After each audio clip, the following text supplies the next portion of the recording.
Oh, it's soy sauce? Okay. Wow. Now, there's probably other stuff out there. I'm sure there is. I just don't know what it is. And I've been doing a lot of this. I've been watching videos about this stuff, you know?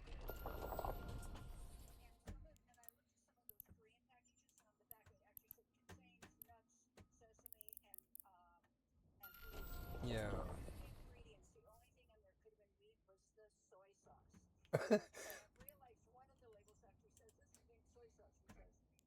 Right. Well, thank you. No, that's amazing information. I really appreciate it. Yeah.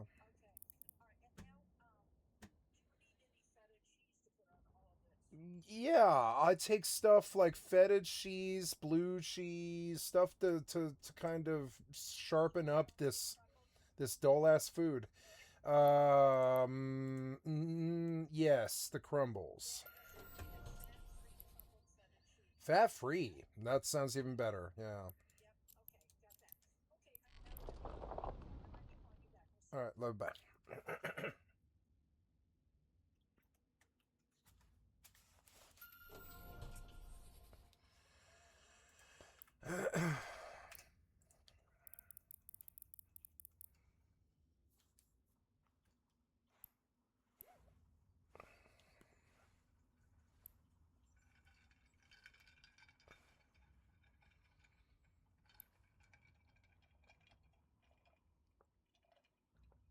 Oh, I'm full. Oops.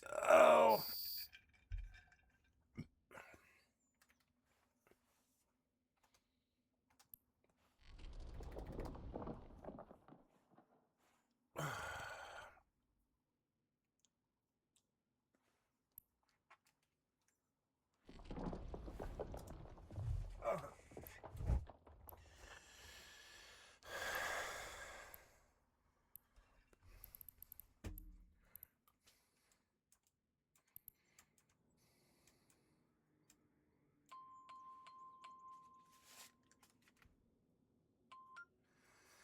Hello.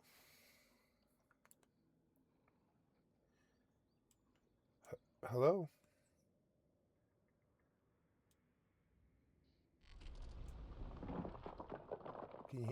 Can you can you hear me? Hello. Oh. Okay. Sorry, I didn't know. Yeah, I'm here. Yeah.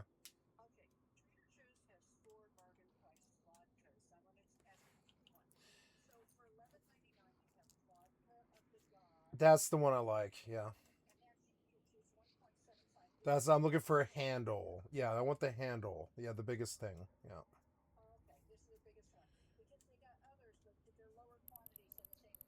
Yeah, the no, I love vodka of the gods. It's good and it's gluten free, right? Let's maybe ask actually. I'll go see.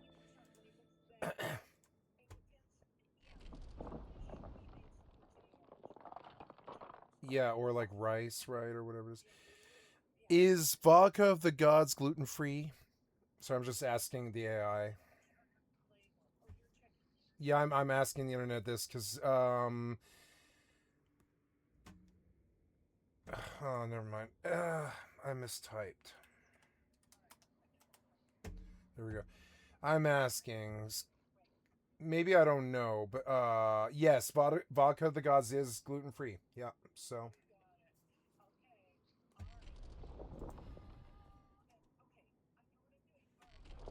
thank you. I love you. Bye. Oh.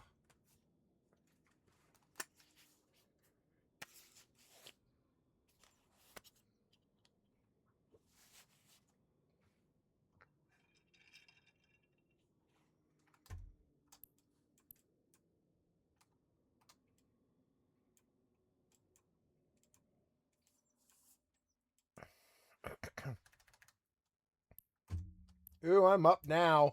I have 70 mil, 20 mil of which was a tip. Now I'm at 50 mil. Endurance, white endurance. Miasmos in a capsule.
Nice.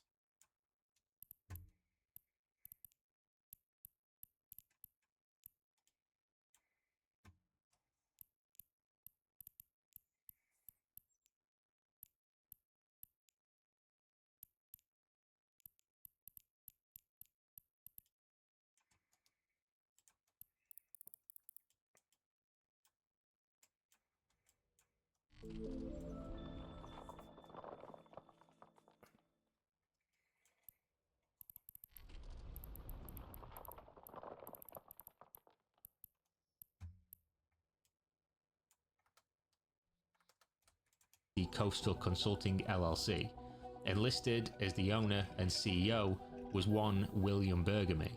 The IP addresses for all the banking and Coinbase records matched exactly to the one from Comcast to William's house. They now had everything that they needed to arrest William, except for where he was getting the pills. This was a major element of the case, but one that they would easily find once they arrested him. But nothing could prepare them for exactly what they would find when they did. Because William wasn't just selling narcotics online and laundering the money, he was also planning to burn the competition. Literally. Search warrant, open the door now! April 9th, 2020, William Bergamy found himself detained inside his own home by the federal government of the United States. He knew at that moment he was fucked. The evidence was in the house and it was all over. So he did what most people would do, started singing like a canary. He waived his Miranda rights and spoke with law enforcement immediately.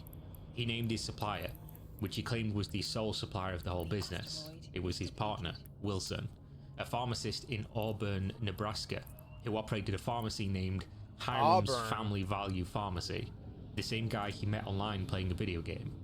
But the FBI couldn't predict what was coming next, because the search of the house was still ongoing, and they'd yet to find a manual for Operation Firewood. They found some curious other objects, such as rubber gloves, masks like that from a movie heist, duffel bags full of what appeared to be heist supplies, as well as guns. Lots and lots of loaded guns. It looked suspicious, like there was something violent being planned. But then they found the evidence. A black leather-bound book. Inside the front cover was written the words, NPRX Private. The first page, dated January 10th, 2020, top priority was written in large letters. Hiram responded with no more orders until Operation Firewood is complete. Fuck. Make plans. Extremely thorough to fulfill the fucking plan. Make the plans and set a fucking date. Order, plate carrier, color contacts. Black 511 pants, black long sleeve shirt, box of rubber gloves, Oakley gloves. The page continued listing items for the operation.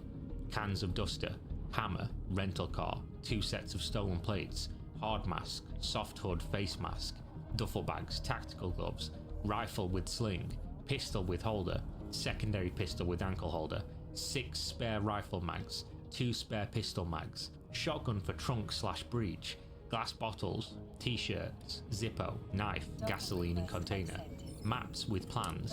30-second load, that's not bad. Operation Firewood, a plan that Wilson and Bergamy had set up together to eliminate the local competition of the Nebraska-based pharmacy, to serve 2 purposes. This would increase his day job's operating profit, forcing customers to go to his pharmacy instead, and also increase his allocation of drugs from the manufacturers due to increased customers, therefore giving him a larger access to drugs to then send to Bergamy and sell on their illegal dark web narcotics operation. The FBI reviewed months of texts between Bergamy and Wilson discussing exactly this. Wilson was explaining that without Operation Firewood, he would regularly hit his limit from regular customers, leaving little to no spare pills to send for the never-pressed operation.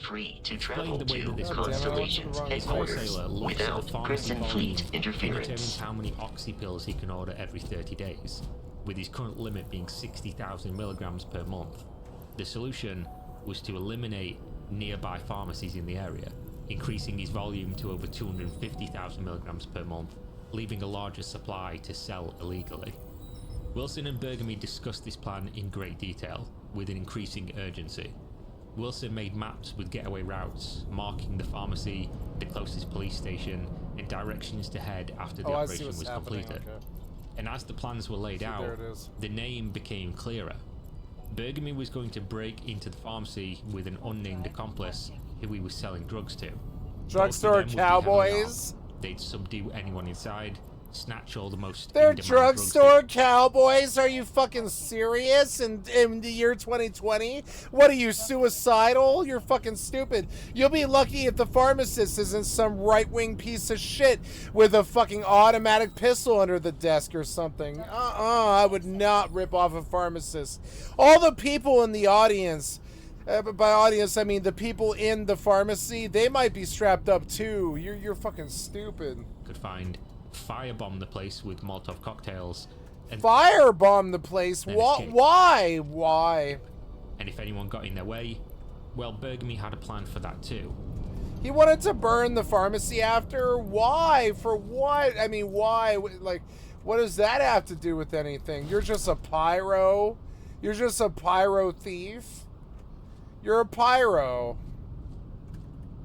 Porno for pyros. Jesus Christ.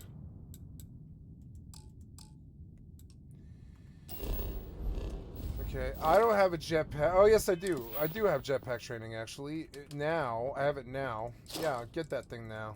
Mm-hmm. Go. Yes, go. What? Oh, I don't have skill points. What did I get? Did I get, I thought I had a skill point. No? Okay, I don't know what I did.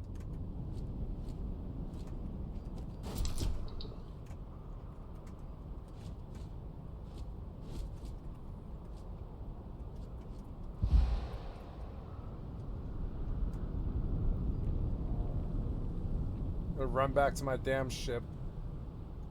In his own words, I don't think any hero is going to be chasing me down with those 308 Winchesters zinging by their head. More worryingly, what would happen if the owner was there when they broke in? His plan for this was that he might have to go down, and that's a quote. During this time, Bergamy repeatedly sent images of guns to Wilson, car trunks full of supplies, and updated details about how the plan was progressing.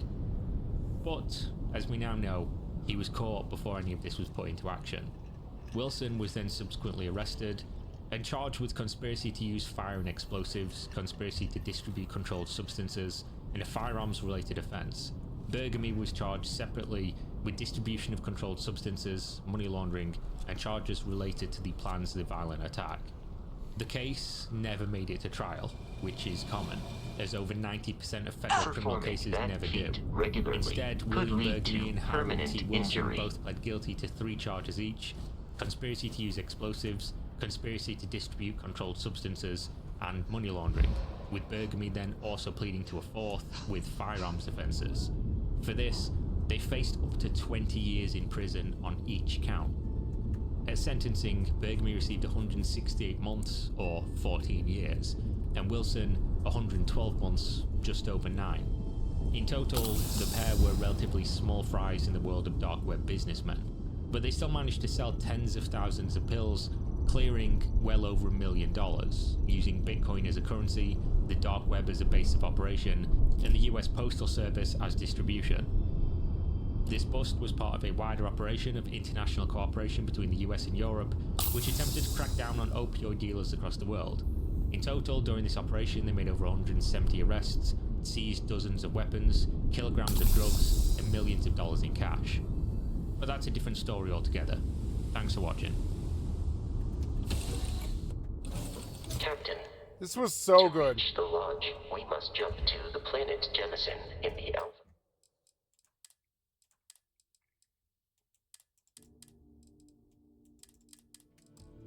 Centauri system, and then land in the city of New Atlantis. Do not worry, this will all become second nature before too long. You know, I think they made this game because they were terrified of Star Citizen. And I think what they did is actually Star Citizen. Is it not? It's the I would say Starfield is the actual Star Citizen. It's the closest thing to it. The game is way better for one thing. Bethesda was like, nah, Star Citizen was mishandled and it shouldn't be. The industry actually needs it.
Oh, my right arm. Oh.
Yeah, jetpack, bitch.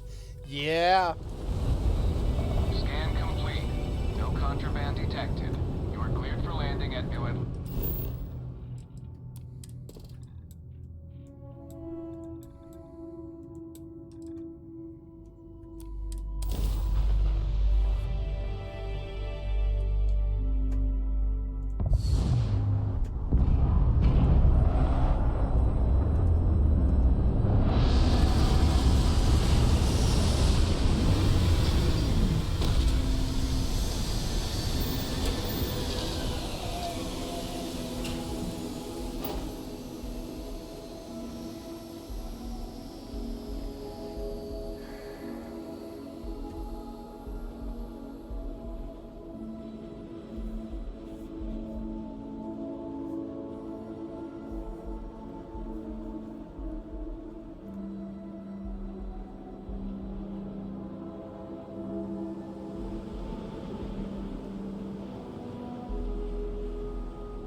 Wait, I'm on Jemison?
Oh no, I need a vendor.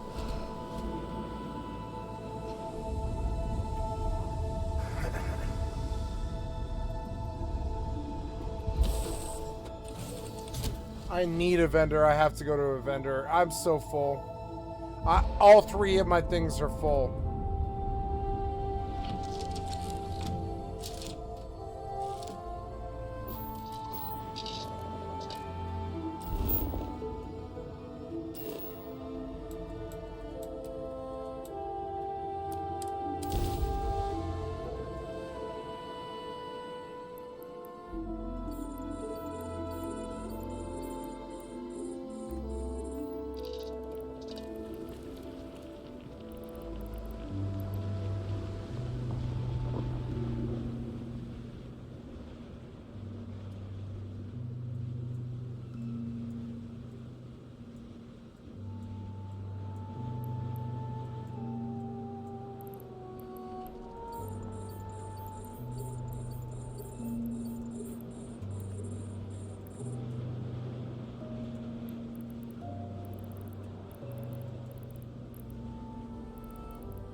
Oops.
Oh, sure. Take a look.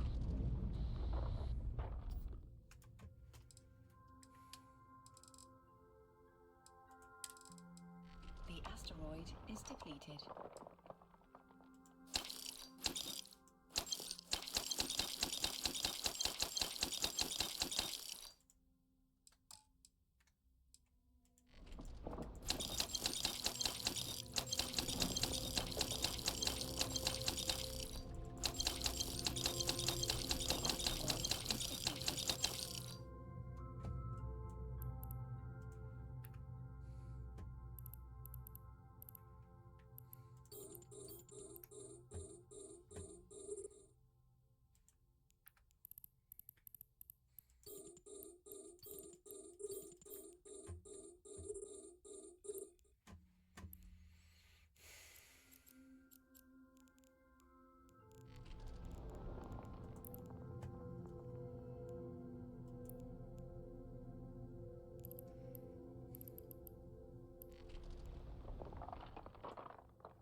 asteroid is depleted.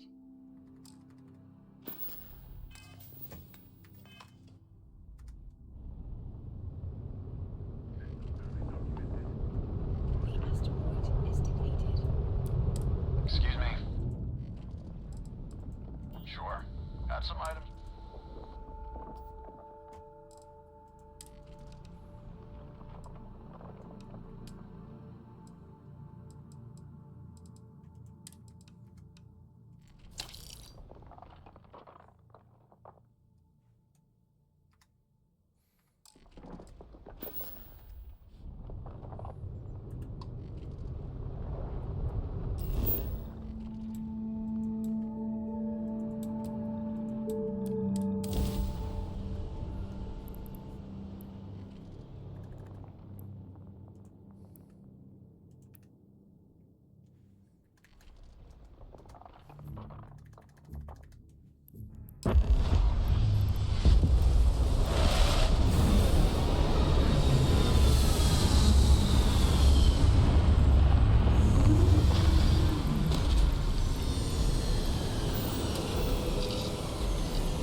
Okay, I arrived in Atlantis. I'm gonna sleep for a while. I've been driving for a long time. Let's sleep for a whole day. I'll fuck my girlfriend and go to sleep for a while. Wake up, drink some vodka. The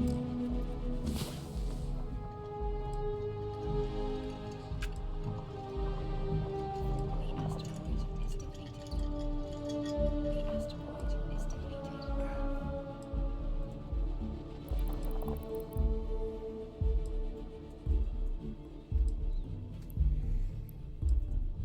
The asteroid is depleted.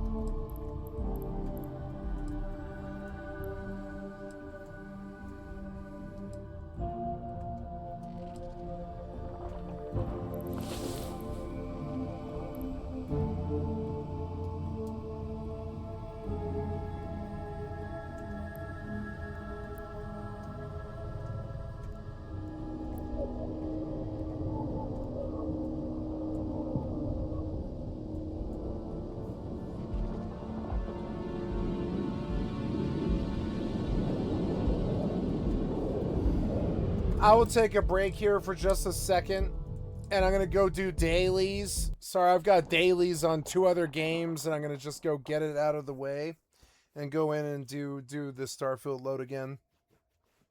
First is 76. The asteroid is depleted.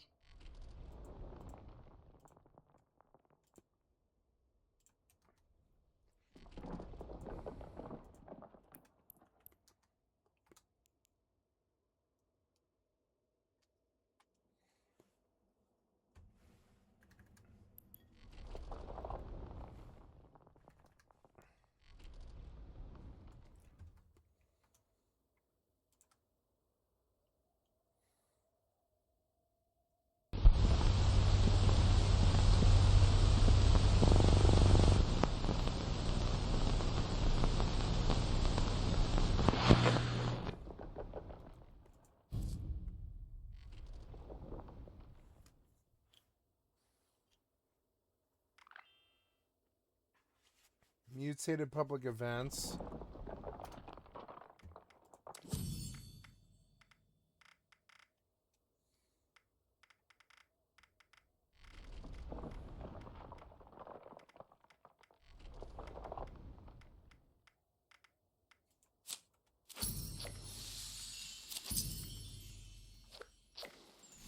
Okay, there's my 76 daily.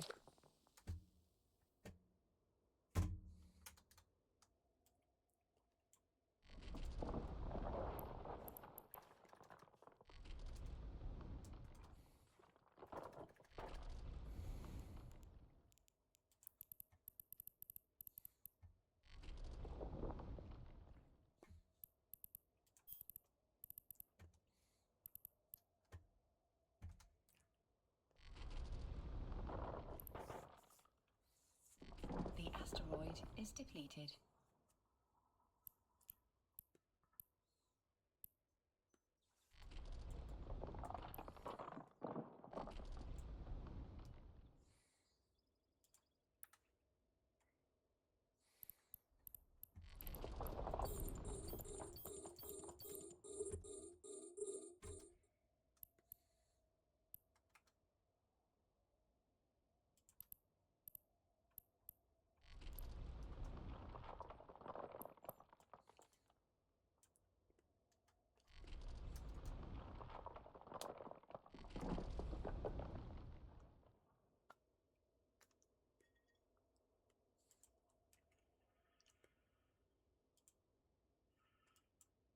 Pawn Stars is the fakest reality show in history, yet somehow they tricked millions of Americans into watching 700 episodes over the past 15 years. Fake customers, fake conversations, a fake store, fake items, shady experts with suspicious backgrounds to verify the value of those items. Even the image of the Harrisons being a humble, hard-working blue-collar family is mostly fake. The TV show was essentially an extremely calculated and systematic distraction to prevent the sellers from realizing they were being borderline scammed, and in this video we are going to expose it step by step. However, this system was built out of desperation, because the cast we now know today was actually so unlikable in real life that nobody initially wanted to work with them. The show's producer, Brent Montgomery, recalls the first time meeting them. "I walked out of the pawn shop and I said, I never want to go there again. These guys smoked, they were saying the same jokes over and over. I was actually the fourth producer to work with them, and so I certainly didn't think that was going to be a hit show." Additionally, pawn shops are not exactly a secret goldmine of treasure and rare artifacts. Most shops mainly make their money through loans given to extremely desperate people. Sellers will offer the pawn shop their lawnmowers, blenders, TVs, firearms, anything with a little bit of value. Then the shop gives them 25 to 60% of the item's resale value in cash, and the seller only has 30 or 60 days to buy the item back with interest. The average pawn shop loan value is $75 to $100, meaning these people are likely next to broke, struggling to keep a roof over their head, or withdrawing from hard drugs. Rick Harrison, the main character and owner of Gold and Silver Pawn in Las Vegas, said, "I think it's 20% of the adult population in the United States that does not have a bank account, and most of them can't get one. They don't have credit cards, they don't have anything like that for when some small emergency pops up. A lot of people don't realize that up until the 1950s, pawn shops were the #1 form of customer credit in the United States." So it's safe to say a show about struggling Americans giving away their possessions for $100 out of desperation isn't exactly the most entertaining idea, which is why their pilot episode was shot down by every major network. Can't give me two? No. 50. No. What? I can do 120. It's the best I can do. I'll pawn it for that. One time, a guy bought a bunch of stuff at Walmart on his credit card. He brought it in here. His grandmother was in the hospital, and she didn't have insurance. I pawned him for him, and then he went out and stayed up all night. He won $50,000 and came back, got the TVs back, took them back to Walmart. So if the pawn shop employees were unlikable and the day-to-day business of pawn shops is low-key depressing, the show is dead in the water, right? Well, Rick Harrison was not willing to give up on the idea of him getting his own TV show. You know, I have a pawn shop on the strip. You know what I mean? Like, I was always like The asteroid a medium, because that was like free advertising. So I'd always like, I'd put my, like, you know, it was the only 24-hour pawn shop on the strip in Las Vegas. And, so I mean, so before you know it, I'm getting Super Bowl rings, things like that. So I used to put I put like my Super Bowl rings on this on eBay like a week before the Super Bowl. Like, so then like a bunch of reporters, you know, radio stations and things like that would call me, and it was always free press, and it was always good for business. So like 20 years ago, I'm thinking like, hey, if I get one of these reality shows, get a season or two, it might be good for business. Yeah. Ironically, the way Rick and Brent got their reality show was by completely distorting the reality of the pawn shop. Basically, they sold a lie, and the History Channel bought it. In 2009, the History Channel was looking for something different to boost its ratings, which got Rick and Left Field Productions a second chance to share their idea. But to work with the History Channel, Rick agreed that the show had to be much more family-friendly than the original concept. It started with the characters, focusing on 3 generations of the Harrisons. Rick Harrison would sit at the center of the operation, often being referred to as the genius. He would be tasked with spotting fakes, explaining the history behind the items, and keeping the family in line. Back in the day, the Mint was always coming up with new designs. They actually tried to get a nickel into circulation where there was a nickel, but it had a hole in the center, so everyone called it the Holy Nickel. Rick's father, Richard Harrison, would take the name The Old Man. His role would be the no-nonsense patriarch of the gold and silver pawn shop. He comes in with stories about what the business was like back in the day and constantly reminds the guys that he is the actual boss. You don't turn that car into a lowrider. Well, it's his car. He can do whatever he wants with it. Well, it shouldn't have been his car. It was my car. I'm so damn pissed I don't even want to talk to you. To appeal to a younger demographic, Rick's son Corey, or Big Hoss, would work alongside his dad learning everything he can about the business, only to constantly mess things up and make bad deals. You test drive it? No. What do you mean, no? No, I didn't test drive it. It's a Chris Craft. The thing's worth like 30 grand. He doesn't spend that kind of money until he asks me first. They also decided to include Corey's childhood friend, Austin Russell, or Chum Lee, who was essentially the comedic punching bag of the show. Find me some good deals on that stuff then. What kind of percentage am I going to get? Your salary. I got no problem taking my salary as long as it walks through the doors, but if I'm putting in extra work... Extra work? You don't work to start with. But it wasn't the characters that made the show successful. Even the producers knew that. I think people love stuff. The items are the stars. Don't tell the stars that. People really remember when you bring in a Coke machine from the 60s and what it felt like to go to a Coke machine, and the great stories behind the stuff that you don't hear on other shows. On the show, people brought in gas masks for babies from 1938, ancient swords like katanas or Chris swords from the 14th century, helicopters, and ancient firearms used by naval officers and pirates. And despite literal treasure coming through the doors now that the cameras were rolling, the guys initially were so stuck in their ways that they refused to buy anything. Brent Montgomery told students at the University of Texas that this was one of the biggest hurdles. If you ever met those guys, I couldn't convince them to pay more for anything, but I did tell them initially to try and buy the stuff even if they didn't want it. If we had a show where they never bought anything, it wouldn't work well. This is likely what led to Rick's infamous lowball offers. What were you looking to get out of it? $7 grand? Ooh, 7 grand's not going to happen. How about 3,500? 3 grand. One time, Rick lowballed someone so bad, even his son Corey called him out. It started when a seller brought in a pair of 18th century onyx diamond spectacles. There's enough stones and precious metals in them to make them worth a lot of money. The customer said he wanted $5,000 for the pair, but when Rick stepped in, he offered way less. Generally, jewelry from this time period to this quality is worth a lot of money. Good. But technically, this isn't jewelry. So what do you think they're worth? $700 or $800. Seriously? Yeah. The seller then adjusted his price per Rick's recommendation from $5,000 to $850, and even Corey knew they borderline ripped this guy off. I feel a lot better about these now that my dad looked him over, but I think he might have lowballed a little bit. And it's because of deals like this that Rick became a massive meme online. However, it was clear that Pawn Stars had found gold. Their season 2 premiere drew 7 million total viewers, which drove the History Channel to become the #1. But I mean, he's a pawn shop owner. That's what he does. He lowballs people.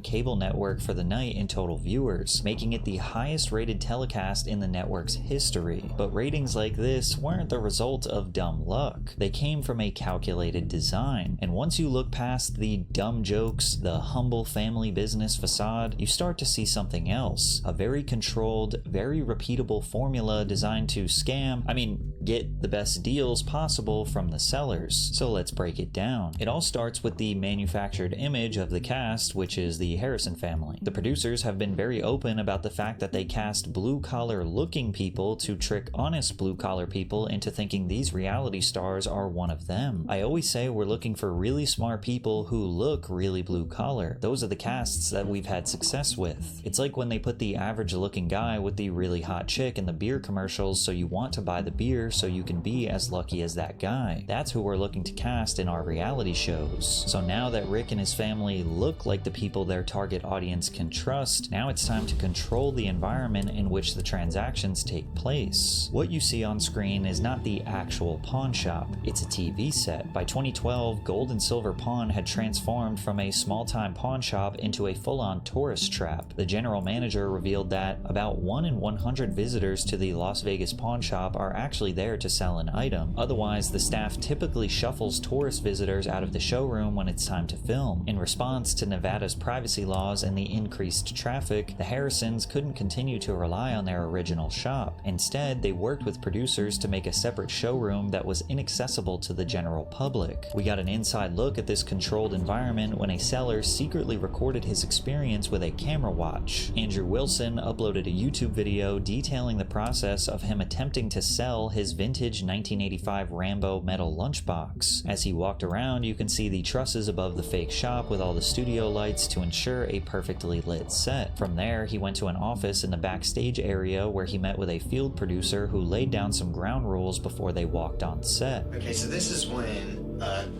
the lady comes in, sits you down, and says how things are gonna go, what you can and can't do. And the biggest thing she says was you can't reference the show, you can't talk about that you're on a show. It's basically you're supposed to act like it's totally normal and you're not on a show. Andrew and his father openly admitted that the only reason they wanted to sell the lunchbox was so they could be on the show. But the field producer said that they can't do that, which meant they had to lie for television. Would they actually say, hey, this is my dad's, and would they say, does he know you're selling it?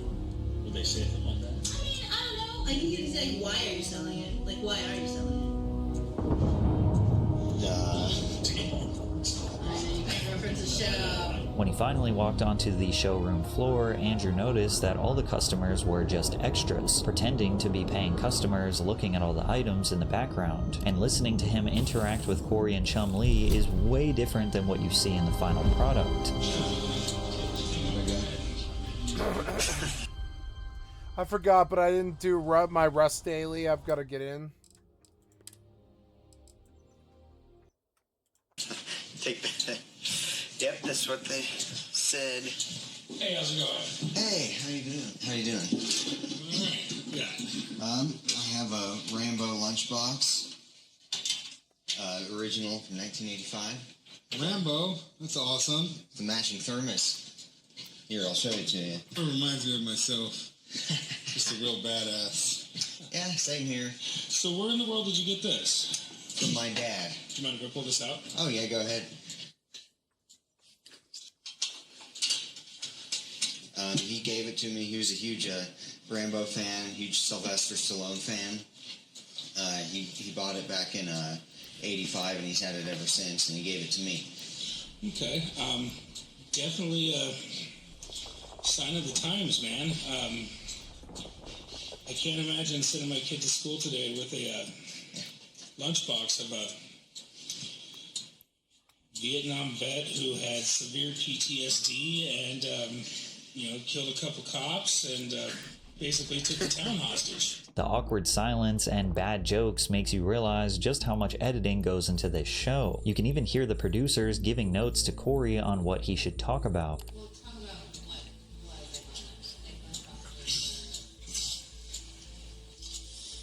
Yeah, I mean, You know, back then too, lunchboxes were kind of like your expression of who you were as a kid. The awkwardness and the stiffness of the interactions is almost completely gone once you see the final edit. At one point, Steve McQueen was going to play Rambo, Paul Newman was going to play Rambo, and then out of nowhere, Stallone writes, directs, pays for, and produces Rocky.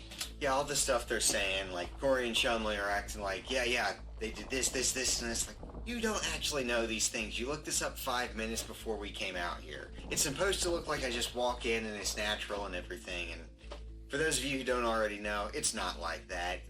This is done in multiple takes, and they tell you specifically what you can and can't do. And in case you needed any more proof of how contrived these interactions really are, the producer Brent Montgomery admitted that the guys are not exactly the experts in history they are portrayed to be, saying, "We found really smart scripters to feed the characters organic information." Now, in this particular instance, Andrew just wanted to be on the show. He didn't really care about making a deal, but that's not the case for most sellers, nor is it for the Harrisons. After all, they do actually have a real pawn shop with full intentions to buy and sell items for a profit, which is why the next phase of their system is a calculated scheme to make sure that they get the best deal possible. Now, about half the time, Rick, Corey, Chumley, or the old man will pretend like they have extensive knowledge on whatever item is brought in front of them. I'm 99.9% sure it's real. I still have that chance that it's not. The seller puts the item on the counter, and one of the guys will go into a history lesson giving all the relevant details as to why the item is interesting or valuable. However, the other half of the time they will play dumb and admit that they know nothing about the item that is trying to be sold. But lucky for them, 100% of the time they have a buddy who specializes in the exact thing that they need more information on. I got a buddy who works right down the street. I got a buddy who deals in all these antiques. I got a buddy who works right down the street. He's got a sports shop. I got a buddy of mine. I call him in a lot when I deal with expensive sports stuff. I got a buddy that's pretty good with stuff like this. Let me have him come down and kind of give me an idea of what they're worth. Let me call somebody who will know everything about this. I got a buddy who all he does is like Hollywood memorabilia. I got a buddy that works literally right across the street. And this is the perfect trap. From the seller's perspective, that expert feels neutral. He looks authoritative. He explains the item's history, verifies if it's real, maybe even compliments it. That's the scam, is the buddy.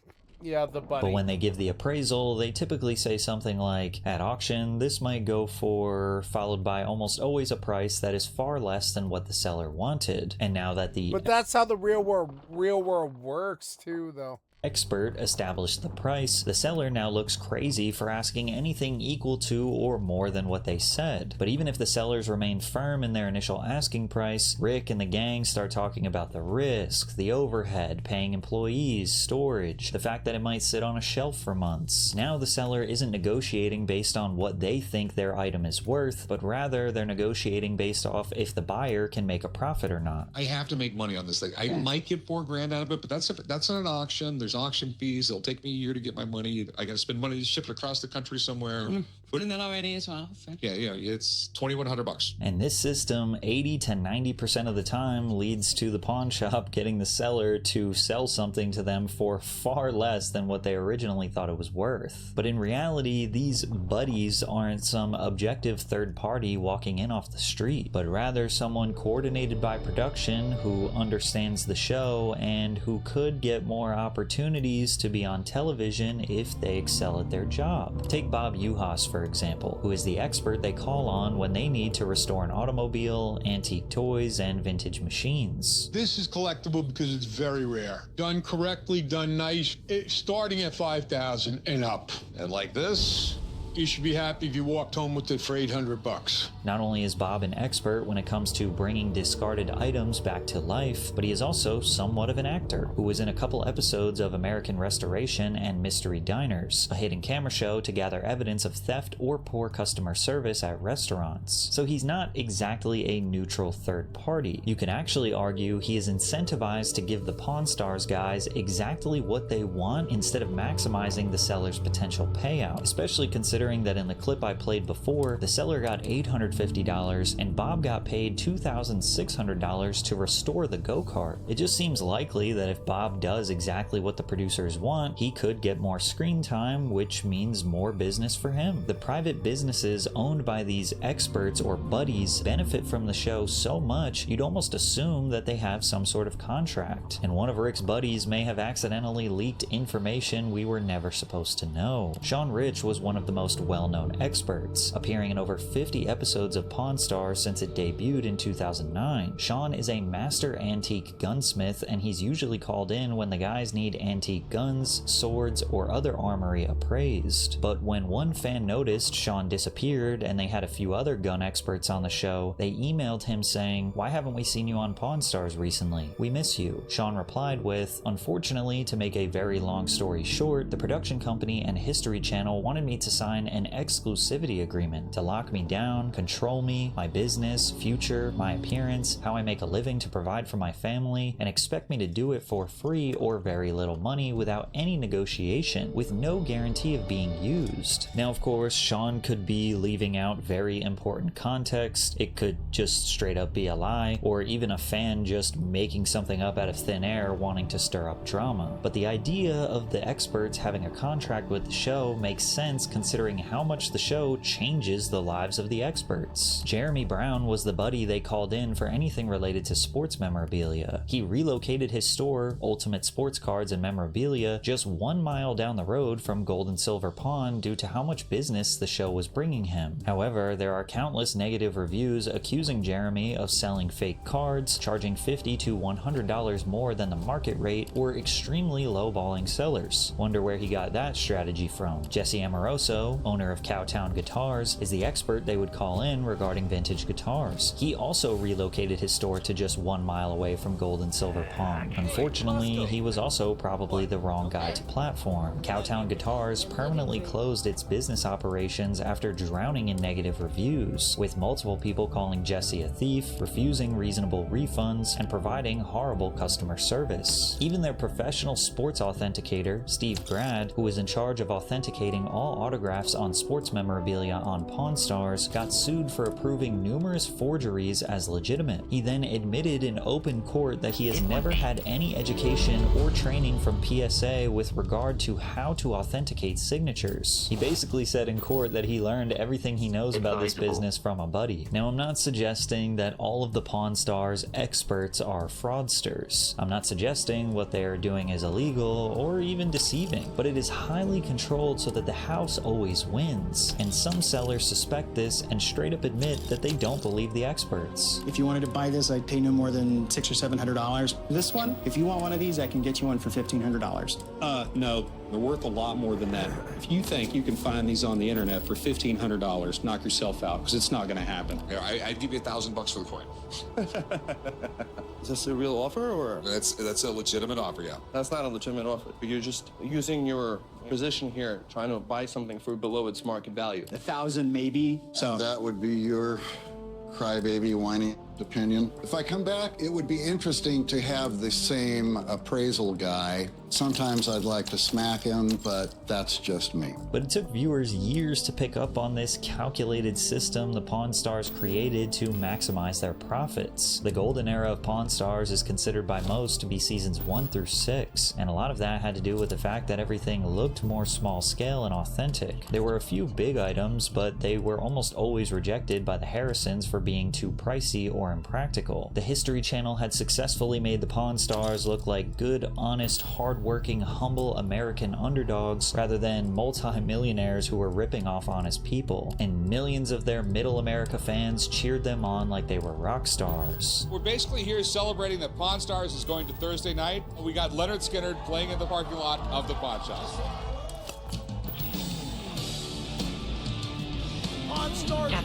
Congratulations on another great season. But in the mid to late 2010s, even their fans stopped seeing them as a humble family business and more like ultra-calculated scammers. And once that illusion was broken, the personal lives of the Pawn Stars started to crumble. On June 25th, 2018, the old man passed away after a private battle with Parkinson's disease. His loss was a major blow to long... Oh.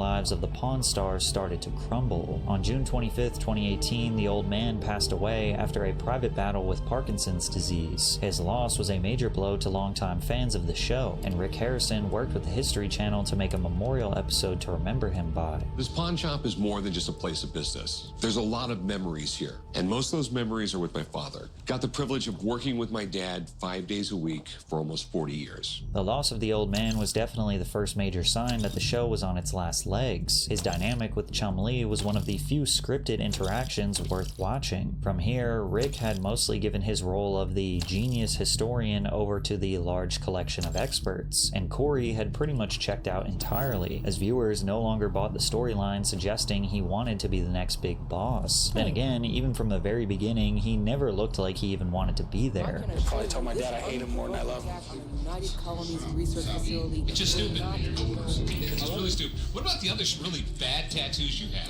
You know, the only chance I have, the only way I have to move up around here is if one of them dies. It's likely that the old man, or the money they were making from the show, is the only reason the family stayed together, because on screen you probably would have thought that it was this wholesome small family, but in real life was an entirely different story. Rick Harrison detailed a lot of the reality behind the scenes in his book Licensed to Pawn. In one of the chapters, Rick revealed that both Corey and Chum-Li had battled meth addiction before being hired full-time. It also explained why the two struggled with weight throughout the series, as they used fast food as a way to avoid getting high. In fact, 2 years before the old man passed, Chum-Li was arrested in Las Vegas on felony weapon and drug charges. He was taken into custody when officers serving a search warrant in a assault investigation found methamphetamine, marijuana, and at least one unregistered gun at his southwest Las Vegas home by...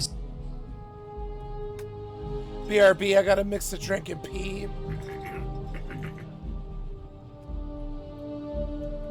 Oops.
Of course, that's sure possible. I'm gonna piss. I'll be right back.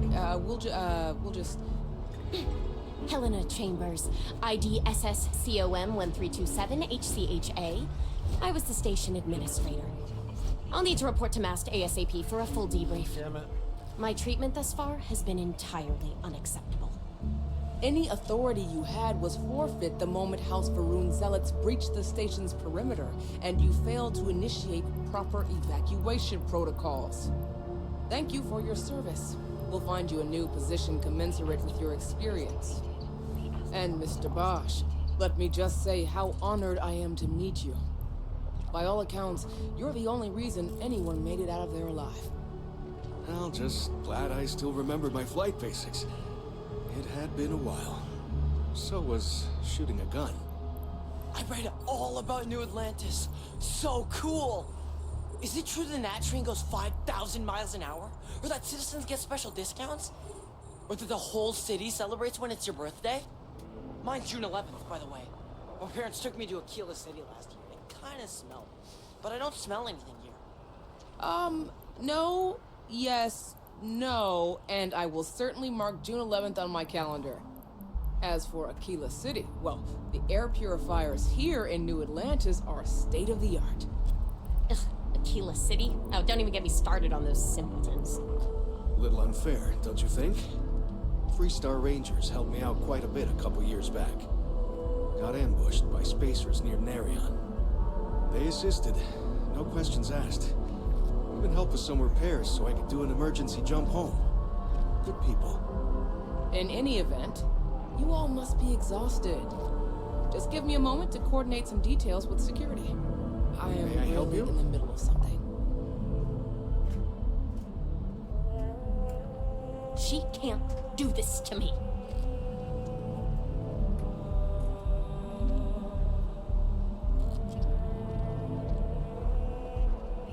May I help you?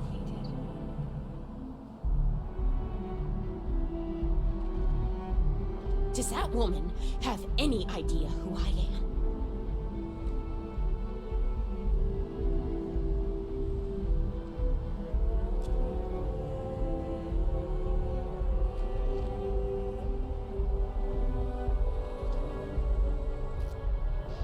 Not now. May I help you?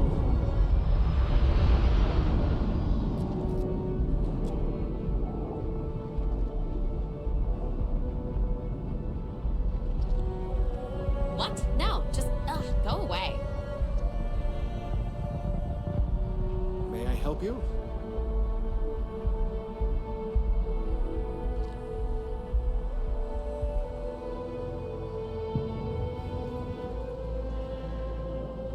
She can't do this to me.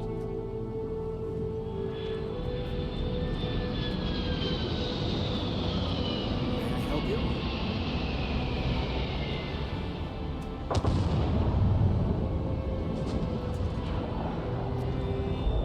Not now.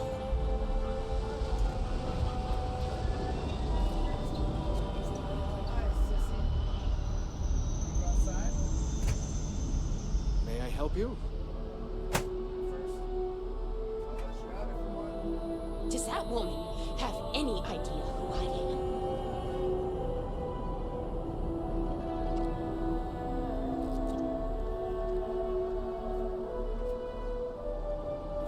May I help you? What? No, just, go away.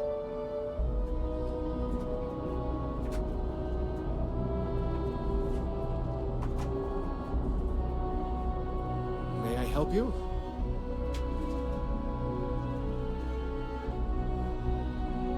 Not now.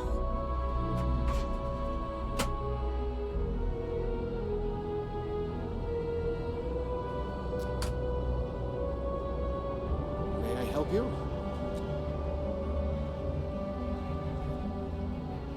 She can't do this to me.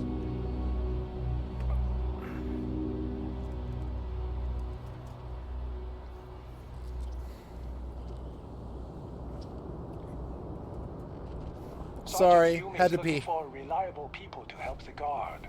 Contact him if you're interested. We'd all appreciate it. You will be scanned as you enter the city. Please keep. Okay. No bounds.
This is New Atlantis Transit, or the NAT. It provides free transportation throughout the city. We can take it directly to the Mast District. I'm gonna mix a drink and get something to eat. I'll be right back.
Good news. You're gonna let me pitch my presentation at the meeting tomorrow.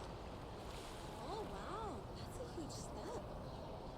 Yeah, I'm super nervous, but fingers crossed. I hope it turns out well. What's the report due, anyway?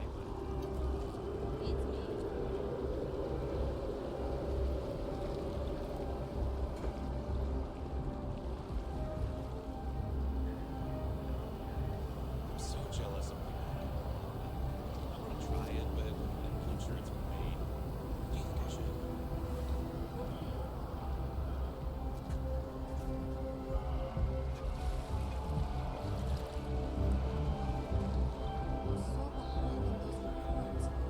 I'm gonna drink nothing but Terra Brew and pour all-nighters for a week to finish them. Really?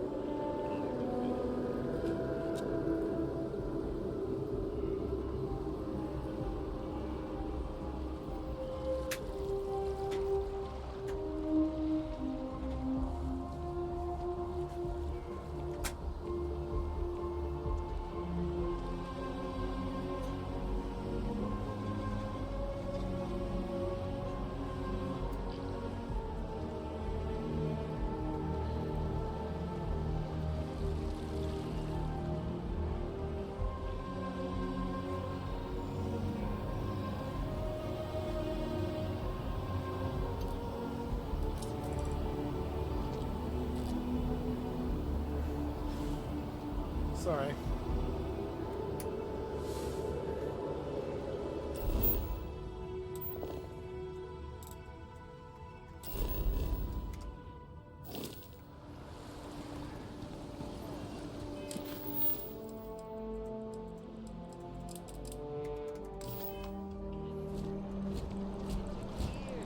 Get it looking just like this.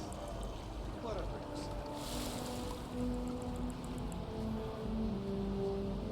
Fashions?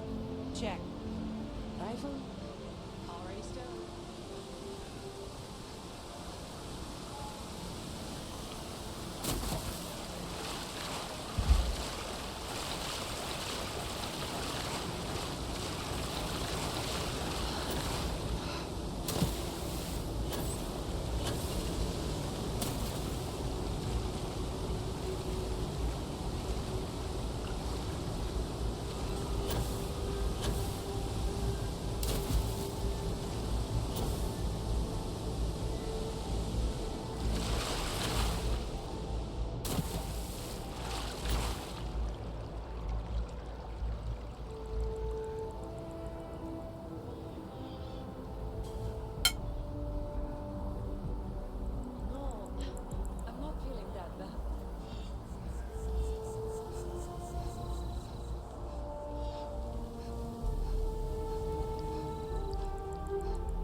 Captain.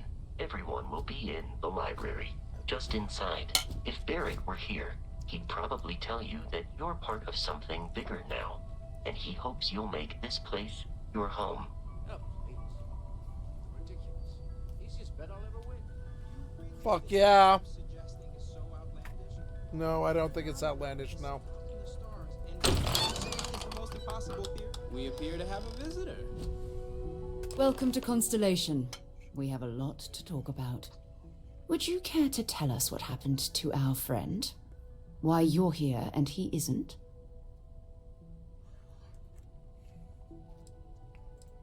I see. Vasco, verify. All statements made have been factual. This is just typical. I love that Our all hands over statements our are made ship are and our factual. robot to some random employee of that discount mining outfit he uses. Walter. And if we hadn't insisted on installing those emergency protocols, I guarantee you this rock breaker here would be halfway to Neon. But that didn't happen. She's here, with the artifact. Thank you, Matteo. Now, let's focus on what's in front of us, shall we? What happened when it was extracted? Did anyone see anything? Hear anything? Interesting. Similar to Barrett's description of the experience, with less embellishment. Are you hearing this? Do you all believe me now?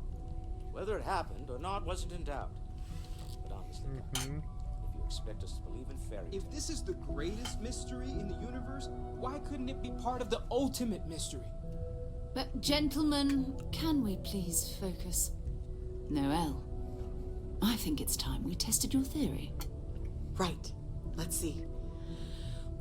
We know the artifacts react to each other. The pieces we already have move when they're in close contact.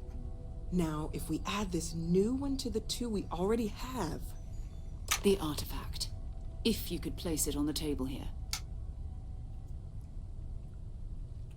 That's it. Just like the others. And to imagine, we thought there were only 2 of them at first. Oh my god, that's it. They're reacting. Look at how it's coming together. That I love energy that's arcing Starfield. between them, no manufactured material in the settled systems can do that. None of them. I've got a boner. Easy, girl. Breathe. You'll have a heart attack. She's not the only one. If they're coming together, that means there's a set. Built by an intelligence outside the settled systems. Still 2,000 credits for our little wager, Godric? You're on, Walter. Well, if we had all the answers, it wouldn't be exciting, now would it? Not to take away from the moment, but what are we going to do about our new friend here? So, are you ready to get to work? See if exploration is the life you want to lead in this little universe of ours? You should take some time to get settled in. Introduce yourself to everyone. Some of our members aren't here, but you'll meet them soon. Come find me when you're ready. You and I are going to be doing some traveling together. Get your feet wet. And here, I think you've earned something for bringing the artifact to us. In addition to credits, why don't we set you up with a backpack with some boost capability? You'll need it out in the field anyway. Just mind your head.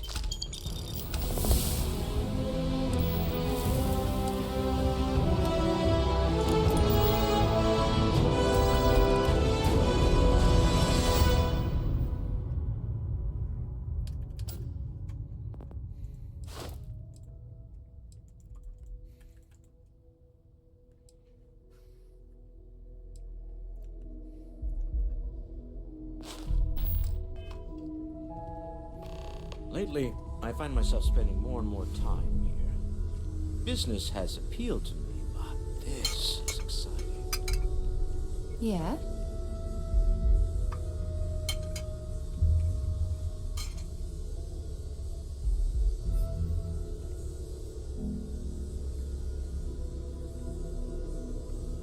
I know everyone's excited by the artifacts, but we need to be as objective as possible and be aware of possible negative effects. Hey, so, Are you ready to get to work? Or was there something else?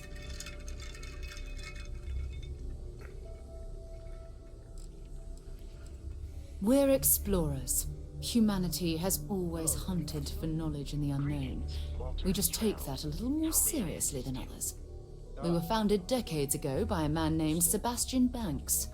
He wanted a small group of people from all corners of the settled systems dedicated to the biggest question of all. What's out there? What's out there? These artifacts could be everything we've been looking for. Another great secret the universe is asking us to unravel. We're going to be doing some old-fashioned detective work. The artifacts are relatively inert once they're out of bedrock. That means people can pass them around, not even knowing what they are. I've been letting my contacts know to be on the lookout for strange metal objects. Get back a lot of noise, usually, but a tip from the UC Vanguard sounds promising.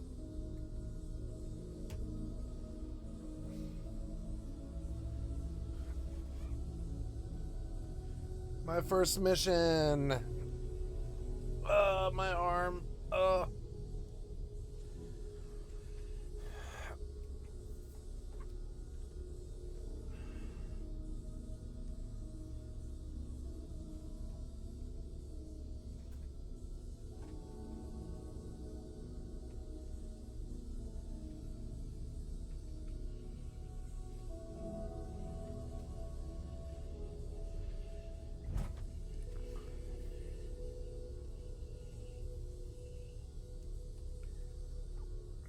Is there something wrong? A volunteer force that helps defend the edges of United Colonies space. They're always looking for recruits. Lots of retired veterans and dangerous professionals mixed in with part-timers who barely have a laser cannon welded to a hull. My contact is in the recruiting office, so he hears a lot about what the volunteers are up to.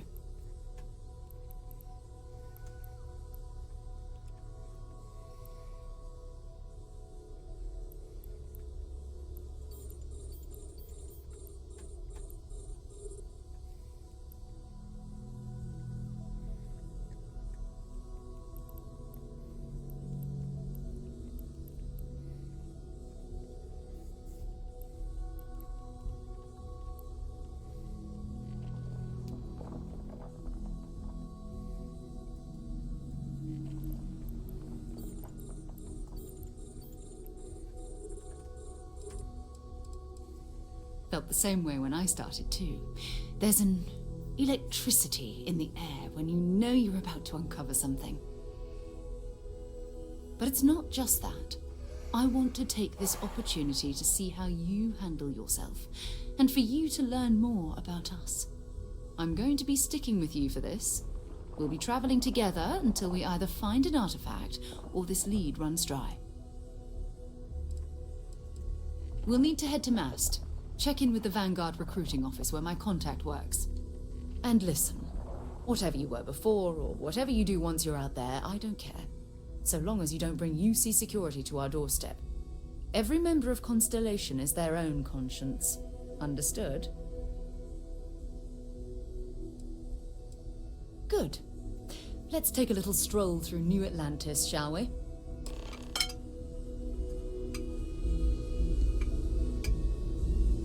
I hope you're still glad you joined Constellation, Noelle. Absolutely, Sarah.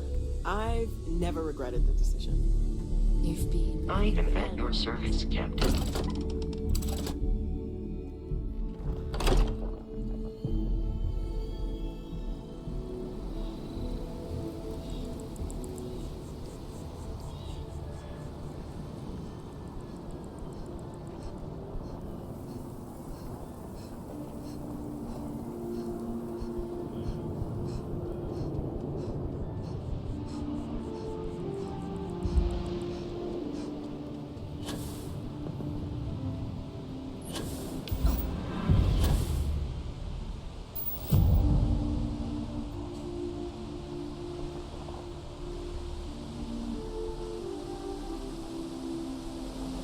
Jetpack damaged or something?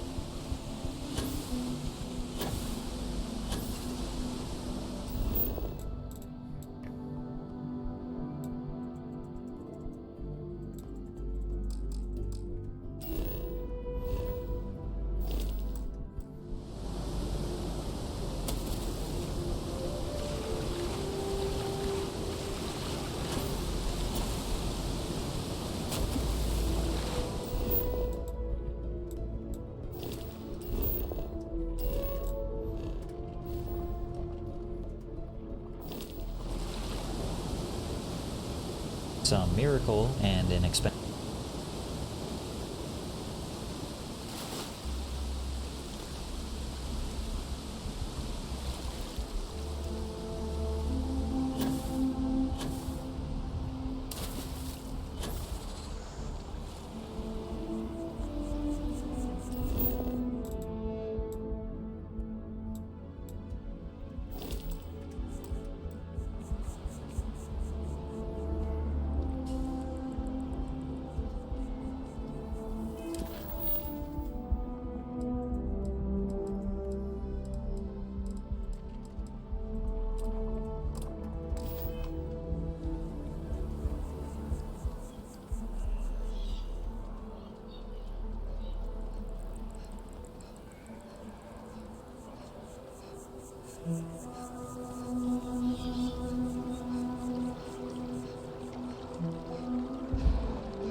Citizens of the United Colonies to the best of your abilities.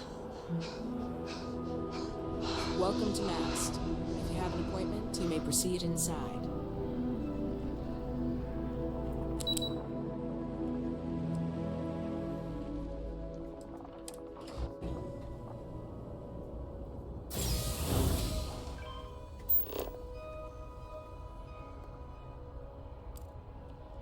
Done deal.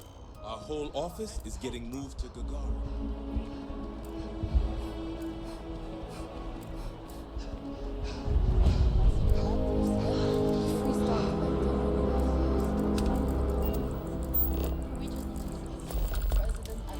The luxury liner, Opulence of the Stars, has been hijacked in the Nirvana system by a group calling themselves the Terran Armada.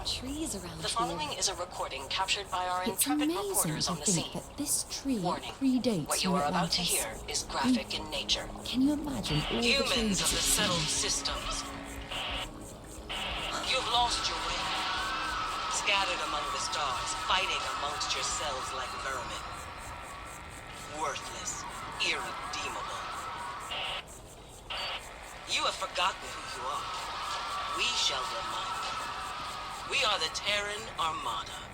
We are the true children of Earth, and none shall stand in our way. What the God? Hours after receipt of this recording, a search and rescue team was dispatched to the liner's last known coordinates. In addition, authorities have asked all available pilots to aid in the search for survivors. We'll have more on this breaking news story as additional information comes in. What was that? Holy hell. That sounded like a threat. They said they were looking for pilots who can help. And do what? Huh? Everyone on that cruise liner is dead.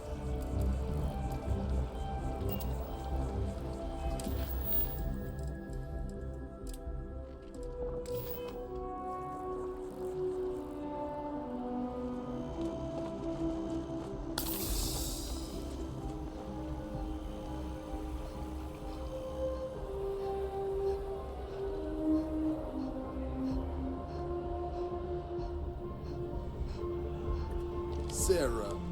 Another all right. Can't blame me for trying, right? It's a game we play. Here's what I got for you two. Vanguard volunteer by the name of Moera. Helps patrol the old neighborhood. The Sol system. Which admiral? He's Martian, born and raised. Word is he's got some fancy metal ornament he's been showing off to the old grounders. Matches that description Sarah gave me. Sol system is a lot of planets, but a vet like Moera will be checking in at Sidonia on the regular. You mean hitting the bars, don't you, John? Hey, nothing wrong with a little refresh between patrols. Anything for Sarah. UC always takes care of its own. Even the prodigal children. Oh, brother. I'm serious about that recruitment offer, by the way. You just come talk to me when you're ready. UC is a good friend to have. Hey, Sarah's friend. Well, all right. Take the elevator down to the Vanguard Orientation Hall. You can get started at any of the registry, and if you've got any questions, I'm happy to answer them.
I know.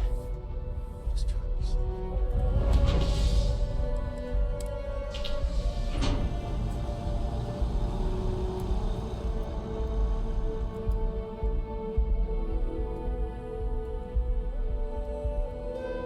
I've flown across most of the settled systems in all manners of spacecraft, and yet I still get sick on the gnat.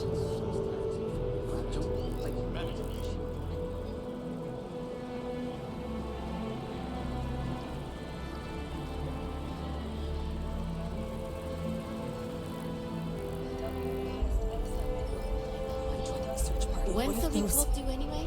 Terrence.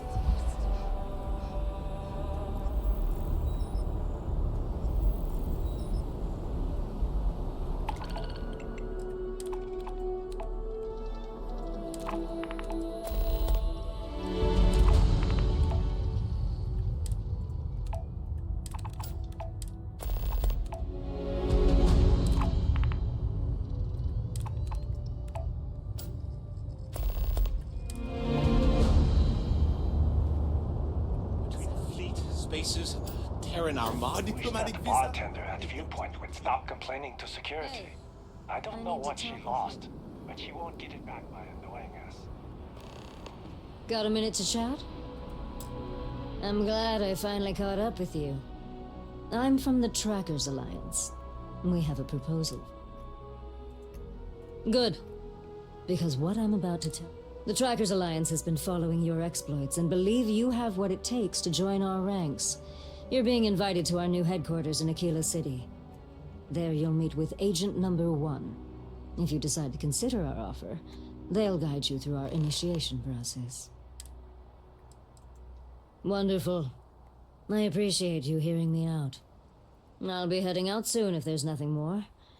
Remember, Trackers Alliance HQ in Aquila City.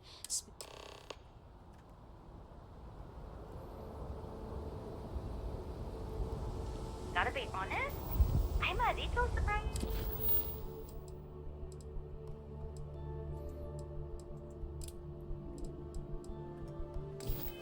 Every time this ship makes it back in one piece.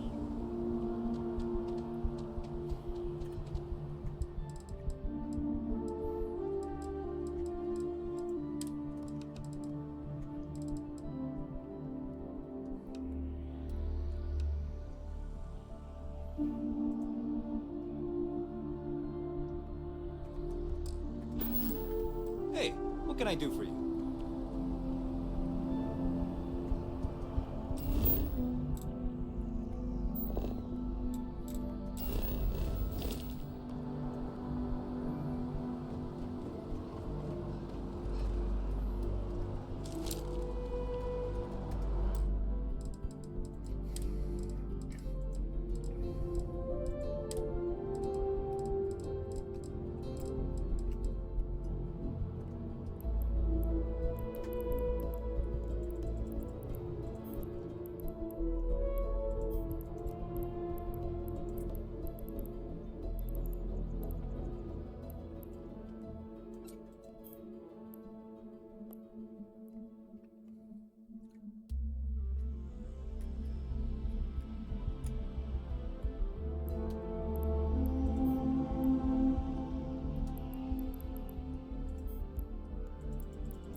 Warp drive active.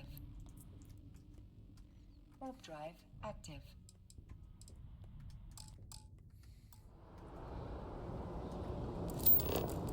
Is there a problem?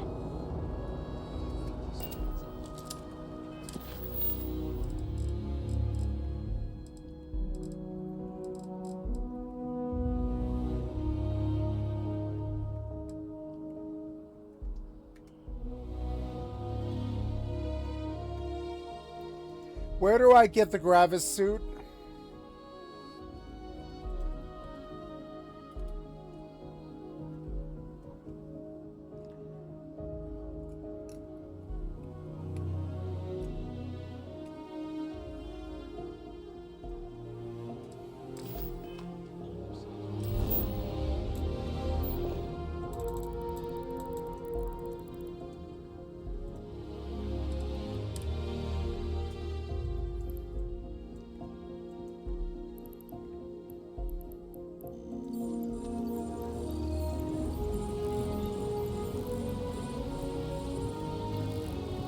The well's been having brownouts all the time.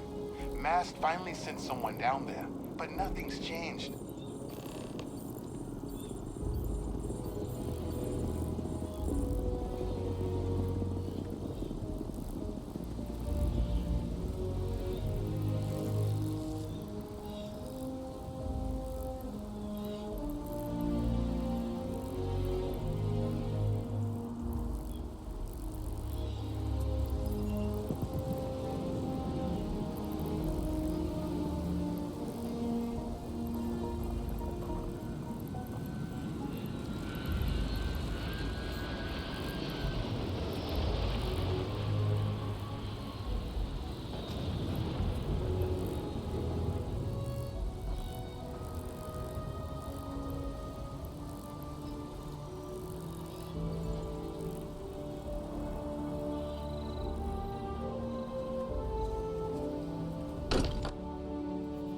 Much as I'm eager to explore the universe, there's nothing quite like the feeling of returning home.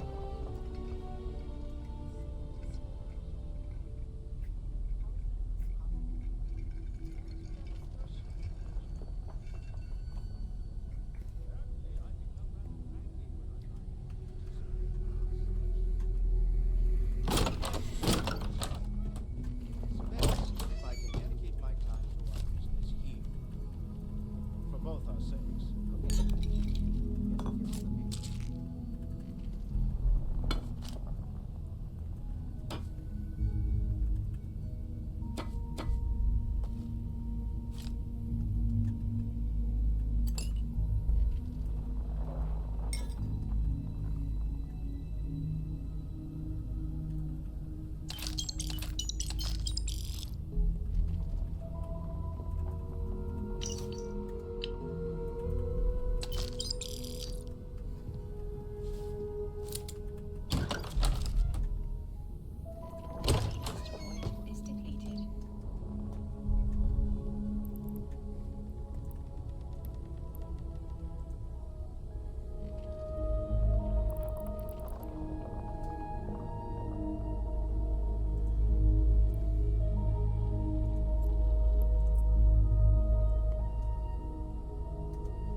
Is it really necessary for you to drag around all that gear?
I'm going to pause and log into Rust and not lose my ships.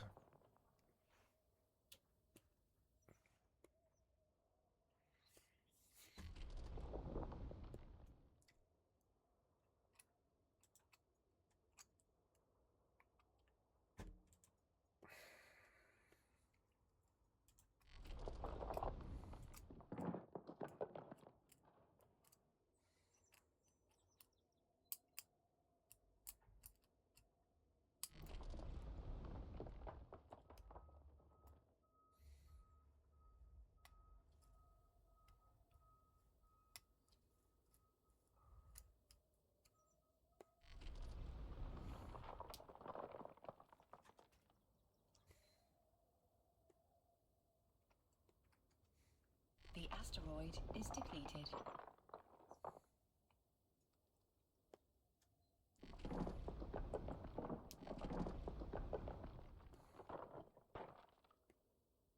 The asteroid is depleted.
Expensive lawyer, Chum agreed to 3 years probation to avoid jail time and continued working on the show like nothing had ever happened. As for the Harrisons, life after the old man's death slowly turned into a nightmare in the press, especially in 2022. Although it had mostly been kept a secret, Rick had a long-standing feud with his mom, Joanne Harrison, who slapped him with a lawsuit which states that when she and Rick's father, Richard Harrison, started the shop, she was given 51% of the ownership. After Richard died in 2018, his shares went to Joanne. In the early 2000s, Joanne was in the hospital and allegedly unknowingly signed away her shares to Rick after waking up from a coma. Additionally, she accused Rick of hiding details of her late husband's assets and failing to provide her with monthly allowances. To make matters worse, Joanne filed a temporary restraining order against Rick to prevent him from stopping the monthly payments to her and hiding any family assets. The restraining order stated, "While Rick enjoys his comfortable life as a celebrity firmly in control control of all the family businesses and finances, Joanne is left frightened and unsure of if she will have enough resources to pay for her considerable medical and personal expenses each month. And this only appeared to be the start of the Harrisons' family troubles. That same year, Corey was suspected of driving under the influence after allegedly swerving all over the road in an alleged relapse. While he would manage to walk out of jail 8 hours later, Rick's son Adam Harrison wouldn't be so lucky. Now again, if someone just watched Pawn Stars, you'd have no idea that Rick's family is much larger than it appears. In reality, the man has been married 5 different times, with the latest wife named Angie Palushkin in 2026. From those many wives, Rick has had 3 sons, Corey, Adam, and Jake. He also has 3 stepdaughters, Serena, Sienna, and Marissa. And while Jake made some brief appearances on the show, most people wouldn't know that every family member has either worked or visited the pawn shop countless times. Rick's son Adam was one of the family members that worked off and on at the pawn shop, but tragically, most fans only saw his face when his own drug habit took a turn for the worse. In 2024, Adam was found dead after an accidental overdose of fentanyl. It was evident that the family drama and trauma was stacking up to a point where they just couldn't do the show anymore. And in 2025, it was finally announced that the show was not going to be renewed on the History Channel for another season. However, recently they announced a return, but this time without Corey. He said, "At this stage of the game, we're all playing a character on Pawn Stars. I can't play another season of 41-year-old me pretending to be 23. However, Rick and Chum Lee started a podcast at the Gold and Silver Pawn Shop, where Rick doesn't really seem like he wants to let go. And even though everyone now knows that Pawn Stars is one of the fakest shows on television, he still has a hard time admitting how staged it really was." I guess the answer to that question is,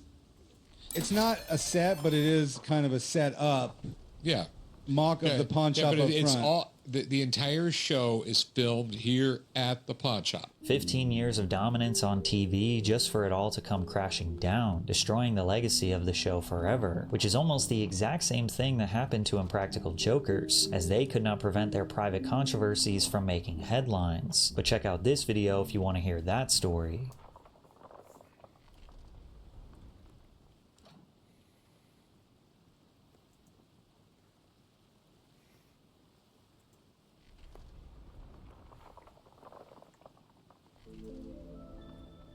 A whole civilization will die tonight, never to be brought back again.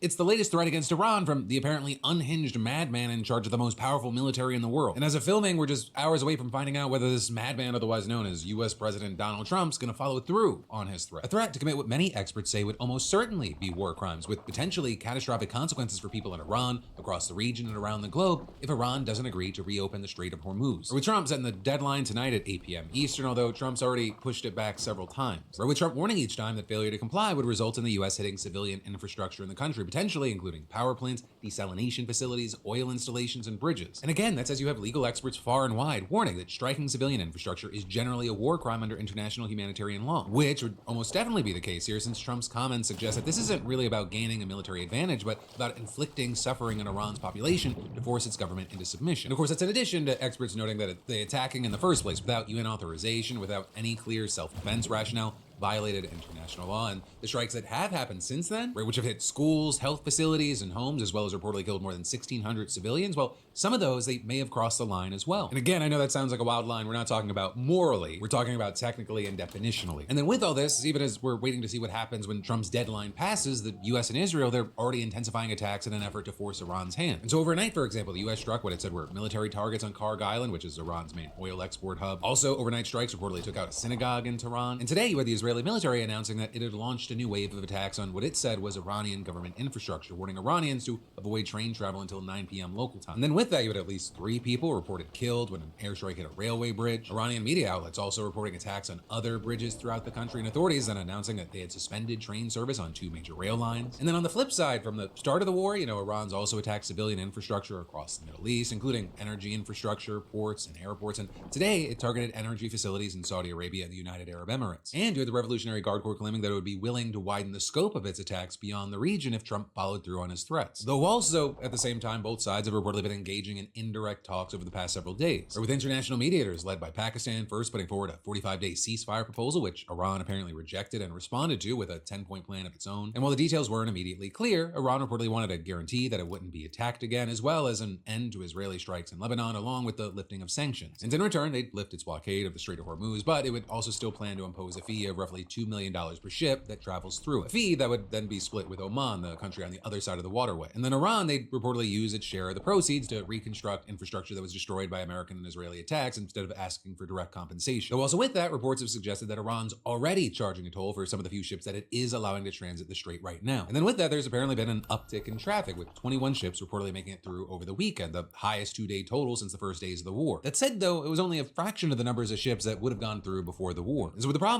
far from resolved, you had more than 40 countries coming together to try to figure out options for securing international shipping in the region. And while the US hasn't been involved in that effort, you did have Trump claiming yesterday that his administration has a concept in mind where the US will actually be the ones that control the strait and charge tolls instead, saying, "Why shouldn't we? We're the winner. We won, okay? They are militarily defeated." You also had Trump responding to Iran's 10-point plan yesterday, saying that it wasn't good enough, but also describing it as a significant step and adding, "We're dealing with different people. They're smarter.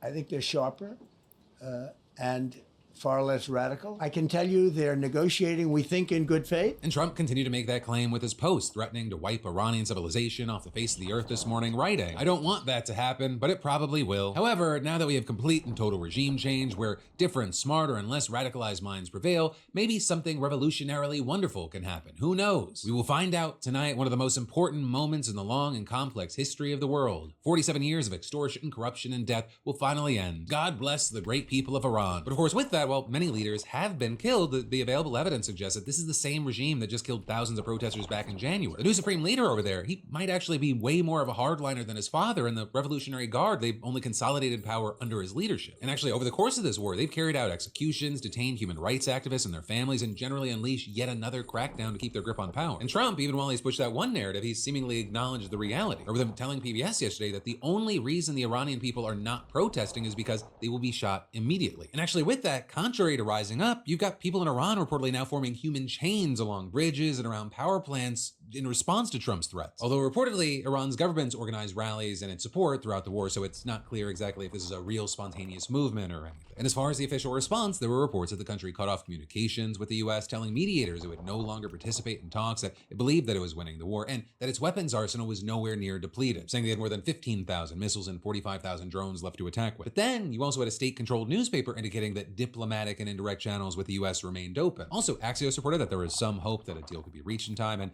you also reportedly had Trump telling Fox News host Bret Baier that if negotiations do move forward today and there is something concrete, the deadline could actually be pushed back again, although he also apparently said that 8 p.m. is happening and added, if we get to that point, there is going to be an attack like they have not seen. And there, if he does follow through, besides all the legal and the ethical issues, it reportedly might not even work. You've got a well-known political commentator in Iran telling the New York Times that the Trump administration is operating under a false assumption that enough military pressure could force the Iranian regime to surrender, saying, based on my understanding of Iranian society and governance, I can state clearly that even several nuclear bombs would not achieve such an outcome. And with that, notably Trump's growing desperation and wild threats, it's increased fears that he might actually use a nuclear weapon. And while the White House has denied that it has any plans to use nuclear weapons, the rest of this, of course, is a very real possibility. As we've talked about, Hegseth's been ripping away the guardrails for months, firing top lawyers responsible for keeping operations in line with US or international law, and getting rid of a unit set up under Biden to mitigate civilian harm during conflict. And now military members will potentially be in the position of having to choose between following orders and committing war crimes, which of course, I don't know if you remember, is the exact situation that several Democratic lawmakers warned about back in November, something that then led Trump to accuse them of seditious behavior punishable by death. Though as far as Trump, he'd seemingly be unlikely to face any consequences. But the US isn't a member of the International Criminal Court, and neither is Israel or Iran, and while methods exist to prosecute war crimes in the US, Trump would likely be protected thanks to the Supreme Court's decision granting absolute immunity to the president over his official conduct in office. That said, a growing number of Democrats are calling for the 25th Amendment to be invoked to remove Trump from office. And Jack Reed, the top Democrat on the Senate Armed Services Committee, he said that Trump's warning that a whole civilization will die tonight was comparable to genocide, and adding that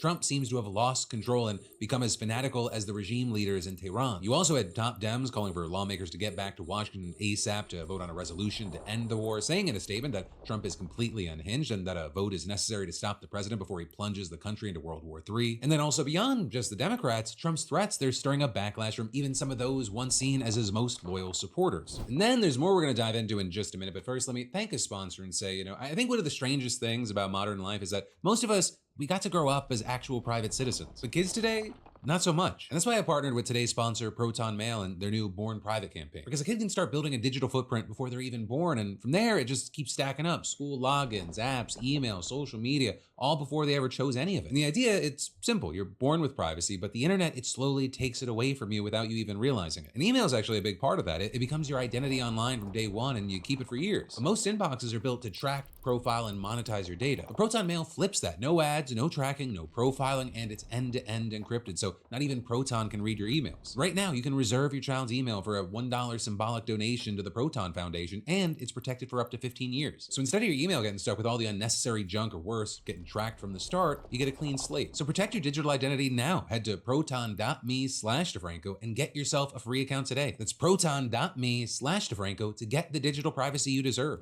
But then, diving right back into the news, Tucker Carlson finally took off the kid gloves and launched a full frontal assault on Donald Trump. Right now, you'll remember that yesterday we saw Joe Rogan and Theo Vaughn going off on the Iran war, as well as Alex Jones and Marjorie Taylor Greene sounding off on that unhinged Easter post that Trump made, or the one where he threatened to bomb bridges and power plants, said, "Open the fucking straight, you crazy bastards, you'll be living in hell," and topped it off with "Praise be to Allah." And well, now you've got even more big names jumping in. You've got allegations of Satanism, the Antichrist, anti-Americanism, nuclear war, and really so much more, starting with Tucker Carlson. Because he accused Trump of desecrating Easter Sunday, and he argued that the red flags go all the way back to the beginning. On Inauguration Day, the president did not take his oath of office with his hand on the Bible. That suggests not that you don't believe it's real, because if you didn't believe it was real, why would you care? You'd put on the costume and take it off. Doesn't matter.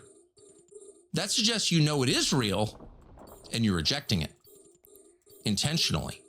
You know what you're doing. I gotta pee. And you're doing it anyway. Then you had Tucker saying that the final straw was when Trump invaded Venezuela, not so much because of what he did, but more so why he did it, or which by Trump's own admission was to take their oil. Theft is wrong. It's wrong under the American legal code, but it's also wrong under the Christian legal code. Theft is wrong.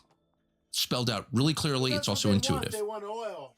And here was the president saying, we're just stealing this because we can. With Tucker then going on to say that might is right attitude, what he called the law of the jungle, is the opposite of the highest law there is, God's law. And so he argues that by that point, Christians should have stopped supporting Trump. And then tying it back to the Bible, he speculated that Trump didn't put his hand on it because he refuses to recognize any law or limit higher than himself, or which according to Tucker is tantamount to Trump making himself God, and he says that that is anti-Christian. Or with Tucker then reading the president's Easter post in horror. There will be nothing like it. Open the effing straight.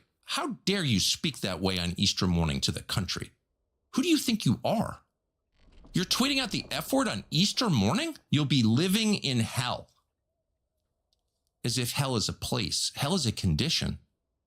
And this is an example of that condition. It is vile on every level. Blow up their bridges? Bridges that people cross every day to go to school and work and to worship, and yes, church, because there are over 1 million Christians in Iran. This is their Easter too? And power plants. Iran is a modern country. What happens when it loses power? Well, people die. Babies connected to incubators die. People in hospitals die. And then people begin to starve. And then you have refugee crises. People leave the cities looking for food. And yes, they move into other countries. It's totally unacceptable. Not under the phony laws of some international body, but under moral law. God's law. Nobody thinks this is going to work. The thrill is in the killing. The power is in the killing. The exertion of force is the point. And you had Tucker going on to speculate that the infamous strike on a girls' school early on in the war, it may have actually been intentional. But to that, you have Ben Shapiro dismissing that very idea as anti-American. You think Pete Hegseth and President Trump are sitting around drawing up a target list and they say, you know what, just for good measure, let's kill a bunch of Iranian schoolgirls. Is that what you think? If you think that, you despise America. Again, you can oppose the war. You can oppose the way that the war is being fought. You can have problems with the general overall strategy. You can have honest questions about the war. That's not what we're talking about here. We're talking about people openly hoping that America loses because they do not like America. With Shapiro also accusing Tucker of hypocrisy for criticizing American military actions, but not those of other countries. Tucker Carlson has been super pro-Russia throughout the entire Russia-Ukraine conflict. as Russia targets civilians, he has been extraordinarily pro-Iran throughout this entire conflict after Iran murdered some tens of thousands of people in the streets. And then as far as the bridges and the power plants that Trump threatened, you had been thinking that it's just too early to judge. Yes, if we just blew up a bridge in the middle of an Iranian town, far from the fighting centers that has nothing to do with the material goal of the war, that would in fact be a violation of the laws of war, such as they are. However, if you blow up a power plant because the power plant is generating the power on behalf of the IRGC, that is a different story. But Tucker's not convinced. In fact, he went as far as to argue that the logical outcome of the path that Trump's headed down is nuclear war. Not to mention religious war, which Tucker really took issue with, citing that apparently sarcastic praise be to Allah in Trump's post. No decent person mocks other people's religions. You may have a problem with the theology, but to mock other people's faith is to mock the idea of faith itself. This is a mockery not just of Islam, it's a mockery of Christianity. And then extending that argument even further, he seemed to imply without stating it outright that Donald Trump is the Antichrist. But there's been only one sustained effort to exterminate a faith, and that's the Christian faith. Could that be part of it? Is it possible the president sees this in bigger terms?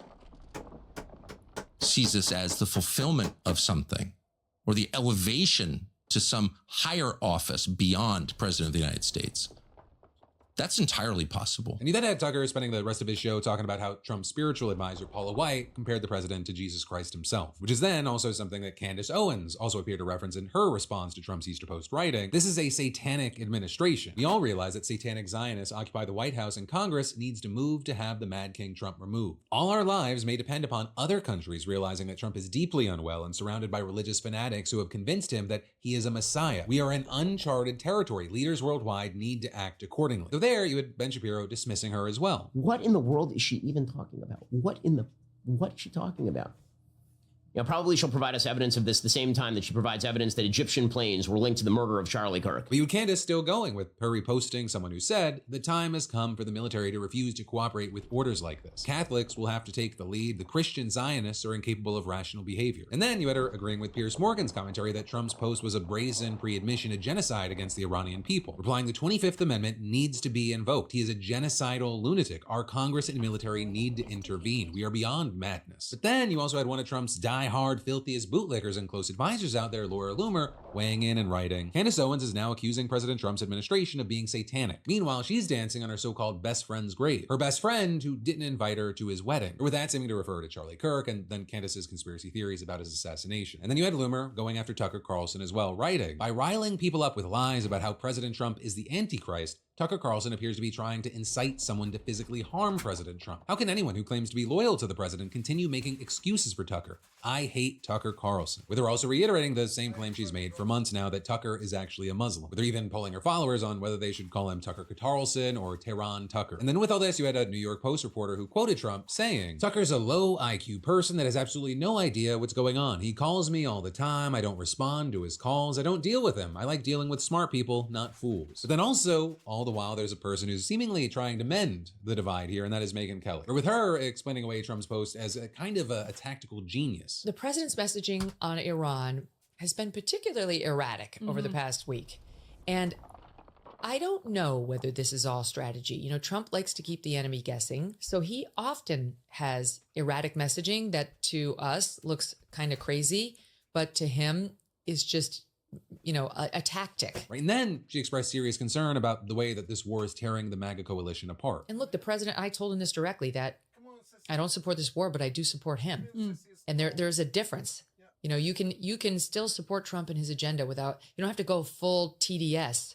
Right. In order to say, I object to this war and I don't think this is a good idea. I've kind of given up on 2026, to be perfectly honest with you. But like, 2028 could still be salvaged and could definitely be hurt. But also, as you have Republicans panicking about the midterms, there's a Republican who's now dropped out that's in a lot of hot water. And that's because another former staffer is accusing Texas Representative Tony Gonzalez of sending sexually explicit messages, like hundreds of them. And of course, this comes weeks after he admitted to a 2024 affair with a staff member who later died by suicide. Right, but now you have a local Texas outlet reporting that they obtained text messages between Gonzalez and his 2020 campaign political director, along with an interview with the staffer herself who asked to remain anonymous. And the messages appear to show Gonzalez Gonzalez asking for nude pictures and requesting sexual acts repeatedly, despite the staffer turning him down over and over. We're talking about messages asking about her underwear, requesting specific acts, things like that can't be explained as a misunderstanding, and there are hundreds of them. And as far as the former staffer, she acknowledged that while Gonzalez's message made her uncomfortable and she often tried deflecting with humor or redirection, she sometimes responded to his explicit messages with some of her own, with her saying, "I'm not totally innocent in all this." With her also being clear that their relationship never became physical, saying she met with Gonzalez at her house twice for work purposes, but we didn't so much as touch. She also explained why she never said anything at the time, saying, "I got used to just having to blow off things guys say, because every single time you say something, you end up the bitch, you end up the problem, you can't work with others." And as far as why she came forward, she said she decided after learning about the other staffer, saying he obviously pursued her like he did with me. I never took him serious. It wasn't until this poor girl died that I thought, no, this guy is pure evil. This behavior needs to stop. And while we haven't gotten a statement from Gonzalez on this latest revelation, he was already in a precarious position. But he already dropped his re-election bid after admitting to the 2024 affair under pressure from House Republicans, with them stopping short of asking for his resignation at the time. But the question now is whether that's going to hold. And there you had Representative Anna Paulina Luna, a Republican from Florida, saying that she reviewed even more explicit messages from Gonzalez that haven't been made public, with her calling it telltale predator behavior and saying, if I could expel him tomorrow, I would. But as far as where things are on that front, the House Ethics Committee is currently investigating, and reports say that this is really only the tip of the iceberg regarding his behavior towards subordinates. But also the politics of this, it makes it complicated for Republicans. Because the Republicans, they hold a razor-thin House majority. I mean, as little as one vote on party line issues, depending on attendance. If they expel Gonzalez, that means losing a seat and making that margin even thinner. So actually, there have reportedly been informal talks about pairing a vote, or voting to expel both Gonzalez and Democratic Representative Sheila Cherfilis McCormick of Florida, who's been charged with stealing $5 million in FEMA money for her campaign. And the idea there is that a bipartisan double expulsion would be easier for both parties to swallow politically. But there I'll say nothing's confirmed, and we'll have to see whether the Ethics Committee's findings and the mounting public pressure force the issue before any pairing strategy materializes. But also, while we're talking about controversial leaders and lawmakers, we've then got to talk about the people that are governing the state of Florida. Because Ron DeSantis just signed a law that essentially allows him to label any group a terrorist organization, domestic or foreign, with no court involved. And as far as how it specifically works, you first have a top official at the Florida Department of Law Enforcement designating a group as a terrorist organization. Then DeSantis and 3 members of the Florida cabinet, they approve or reject that designation. Once approved, that group can be forcibly dissolved. It can no longer receive funding through school districts or state agencies, and university students can actually be expelled if they promote a domestic terrorist organization or foreign terrorist organization. No judge, no court hearing, no adversarial process. A governor and 3 cabinet members decide who's a terrorist. This isn't happening in a bubble or some vacuum. A federal judge already blocked DeSantis' December executive order that labeled the Council on American Islamic Relations and the Muslim Brotherhood as foreign terrorist organizations, where the court found that it just didn't pass constitutional muster. So what DeSantis did was take that same idea and turn it into legislation. Right? In the framing, it makes it clear who this is aimed at. DeSantis has promised that the law will protect against Sharia law, saying, we don't want money flowing to these groups that are appendages of terrorist groups. And adding, we'll do millions for public safety, millions for education, but never 1 red cent for jihad. Right? And also the word promoted in the student expulsion provision, it's doing a lot of work. Right? What counts is promoting a designated organization, sharing an article, attending a protest, posting on social media, inviting a speaker to campus.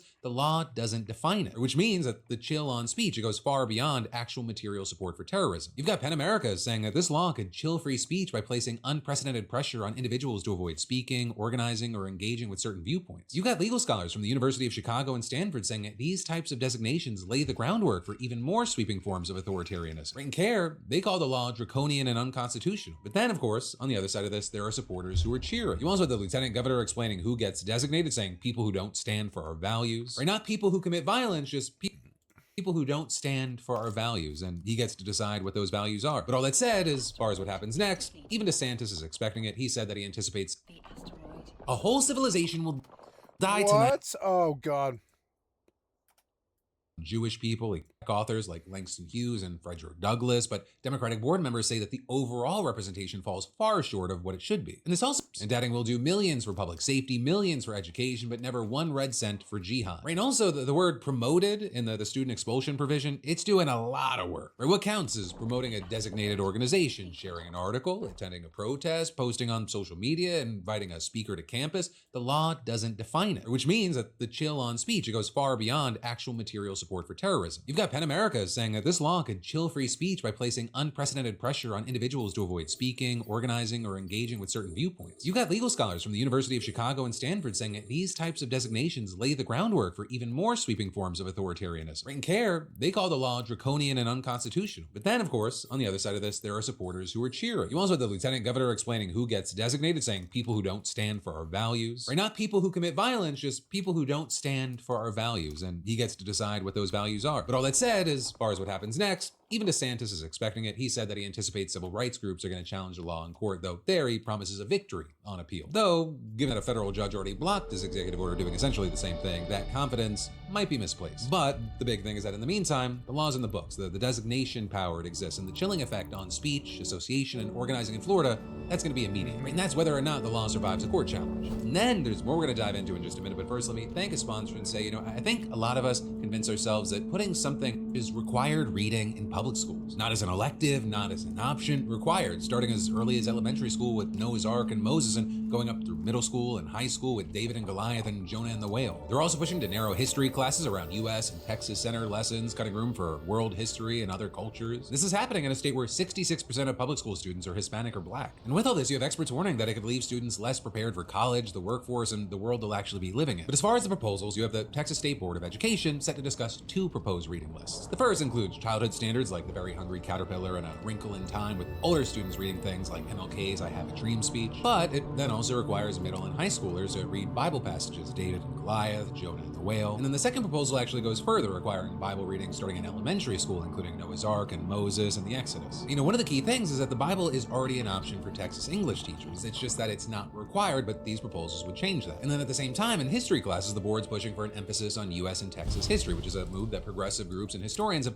criticized as promoting American exceptionalism through a Christian lens. And this is actually part of a broader national push from Republicans to center Christianity in American education under the banner of classical education, right? The same movement behind the CLT standardized test that we just talked about. Now, supporters say that it's about focusing on Western thought and the intellectual traditions that shaped American culture. Some states have even tried to hang the 10 Commandments in classrooms. Others have moved to ban pride flags. And the Trump administration, they put more than $150 million into history and civics education to support this direction while pulling back from diversity, equity, and inclusion programs. And you've got folks like Mandy Drogan of the conservative Texas Public Policy Foundation saying things like Islam and Buddhism didn't found the West. To not know the story of the Good Samaritan, for example, you're really going to miss on not just important lessons, but rich cultural and historical significance as an American. Well, she says that some world history is needed. Judeo-Christian values, they're central to America's story and culture. But then you have people noting that the numbers in Texas, they tell a very different story about who is actually in these classrooms, right? Because Hispanic and Black students make up 66% of Texas public schools. Actually, Hispanic students alone, they've been the majority for over a decade. And the lack of representation in these reading lists, it isn't a progressive talking point, it's just a mathematical reality about the students that this curriculum is supposed to serve. So we had board member Tiffany Clark putting it more directly, saying, if these are the same classical literature pieces which has ranked us 44th in the nation for 3rd grade reading, we have failed students. And adding it is time to create a robust list which adequately meets and serves the diverse needs of our students in Texas. Texas is not one religion or one race, so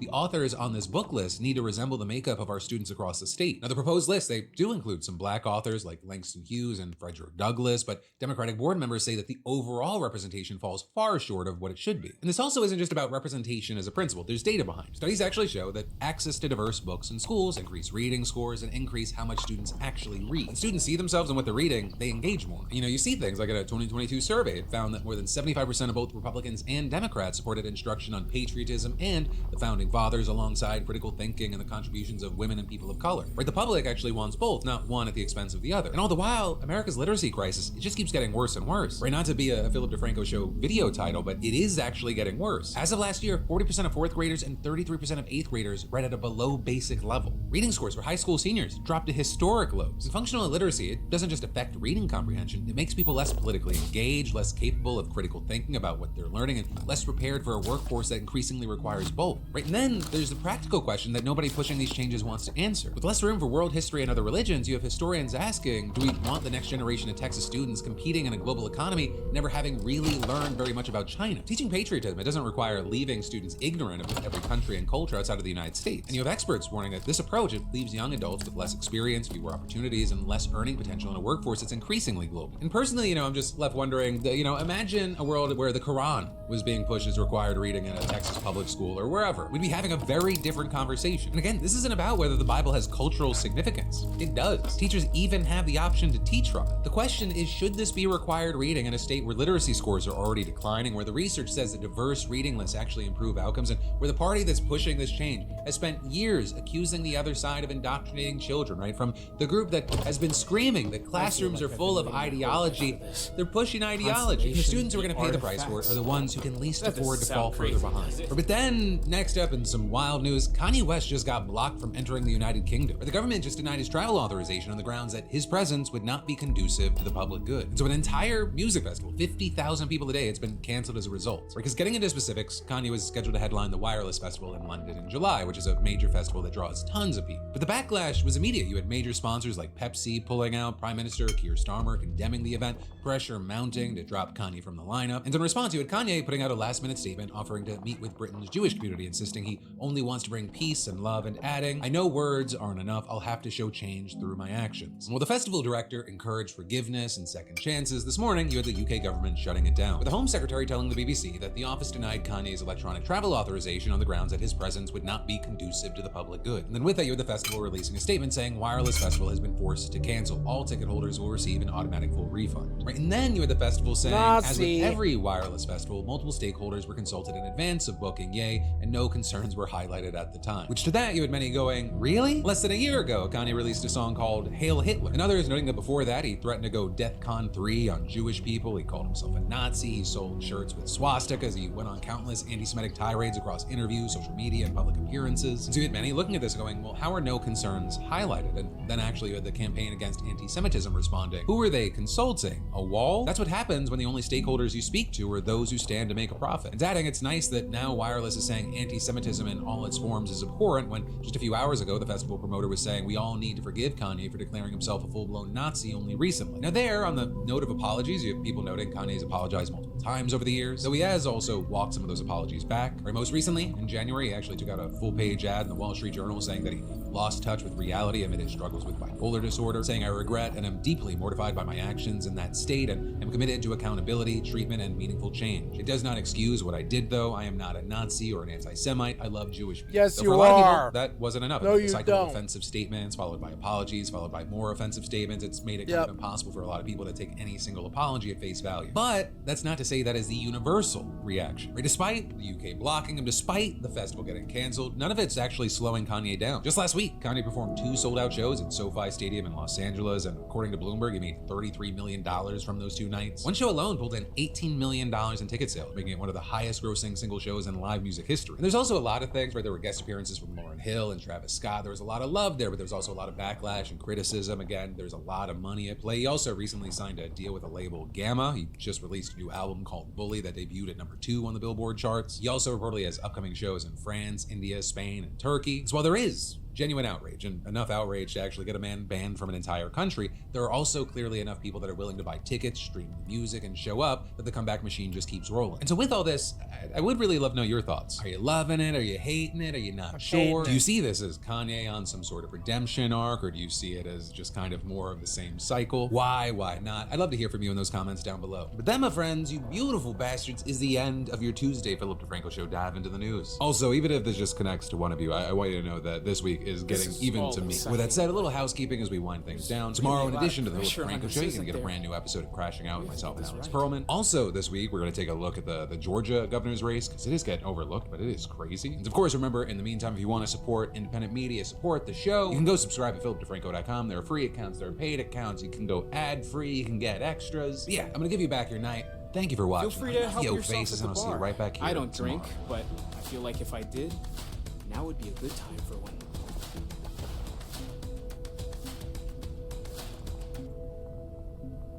As just kind of an act of sort of rebellion, I wrote Fight Club because I knew they wouldn't buy that either.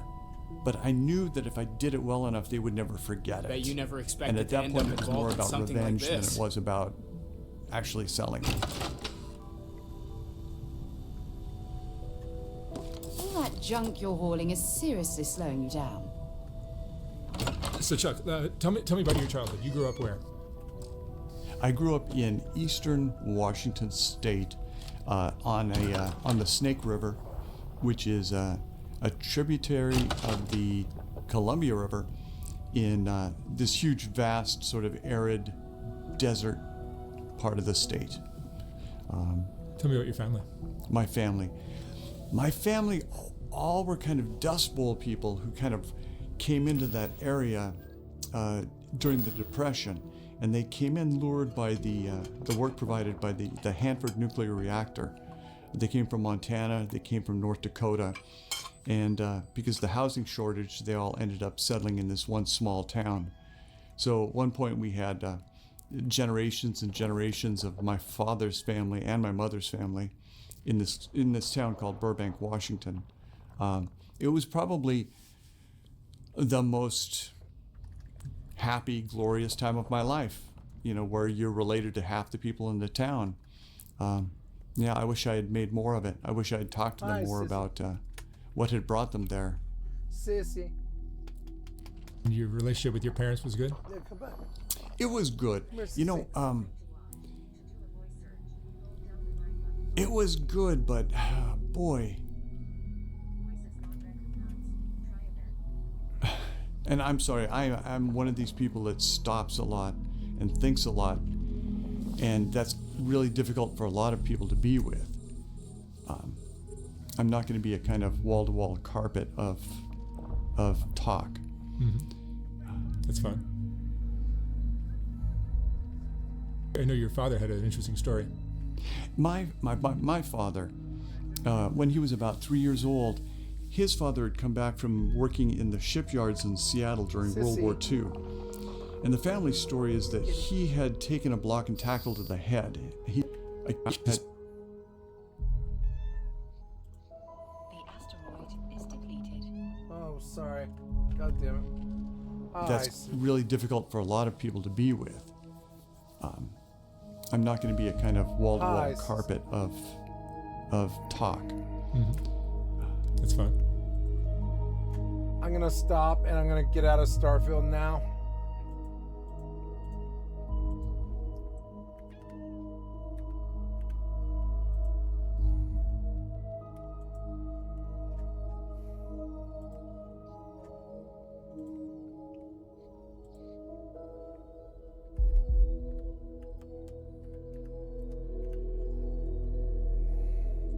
Good kitty.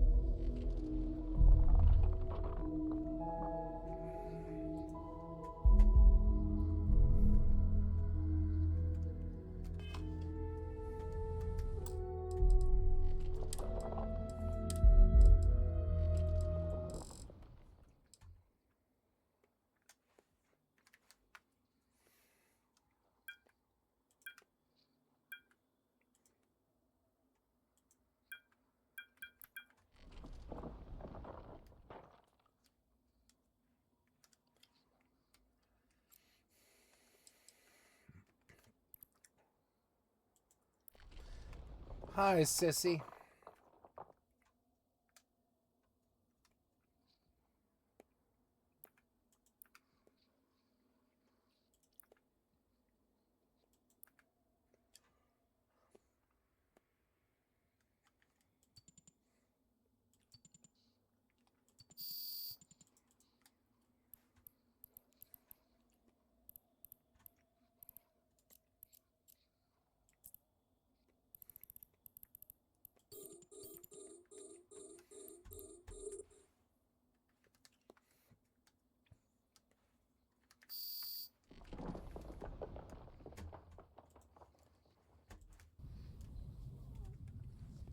I know your father had an interesting story. My father, when he was about 3 years old, his father had come back from working in the shipyards in Seattle during World War II. And the family story is that he had taken a block and tackle to the head. He'd come back a different person. And at one point, he had flown into a rage, accusing my grandmother of adultery. And at the time, most of their kids were at school. And my father was at home, and I believe there was another sibling at home. My father was about 3. And there was a gunshot. And my father went around this farmhouse up in the Idaho mountains looking for his mother. And he couldn't find his mother, and he had to hide underneath his bed. And his father was walking around the house carrying a shotgun, calling for my father. In effect, trying to find my father to kill him also. That my So your grandfather suspected his wife of adultery. And he subsequently shot the other child who was home, walked around the house trying to find my father to shoot him, and then ultimately shot himself. So it was a murder-suicide. And then growing up, we were always told that they had died of diphtheria. And then around the age of 21, I was home for Christmas, and my mother said, oh, by the way, it wasn't diphtheria. And she told me the story about the murder-suicide. And I said, so what bedroom? Where were they shot? Where were they killed? And she got this funny, sad look, and she said, do you remember that yellow bedroom that was off the kitchen? That yellow bedroom with no windows? And I said, yeah, that was the bedroom we kids had to sleep in every summer when we went to visit. And she said, I felt so bad turning off the light and leaving you 4 kids to sleep in that room every night. And it was the creepiest room. It had no windows. It had just a door into the kitchen. It had a rollaway bed.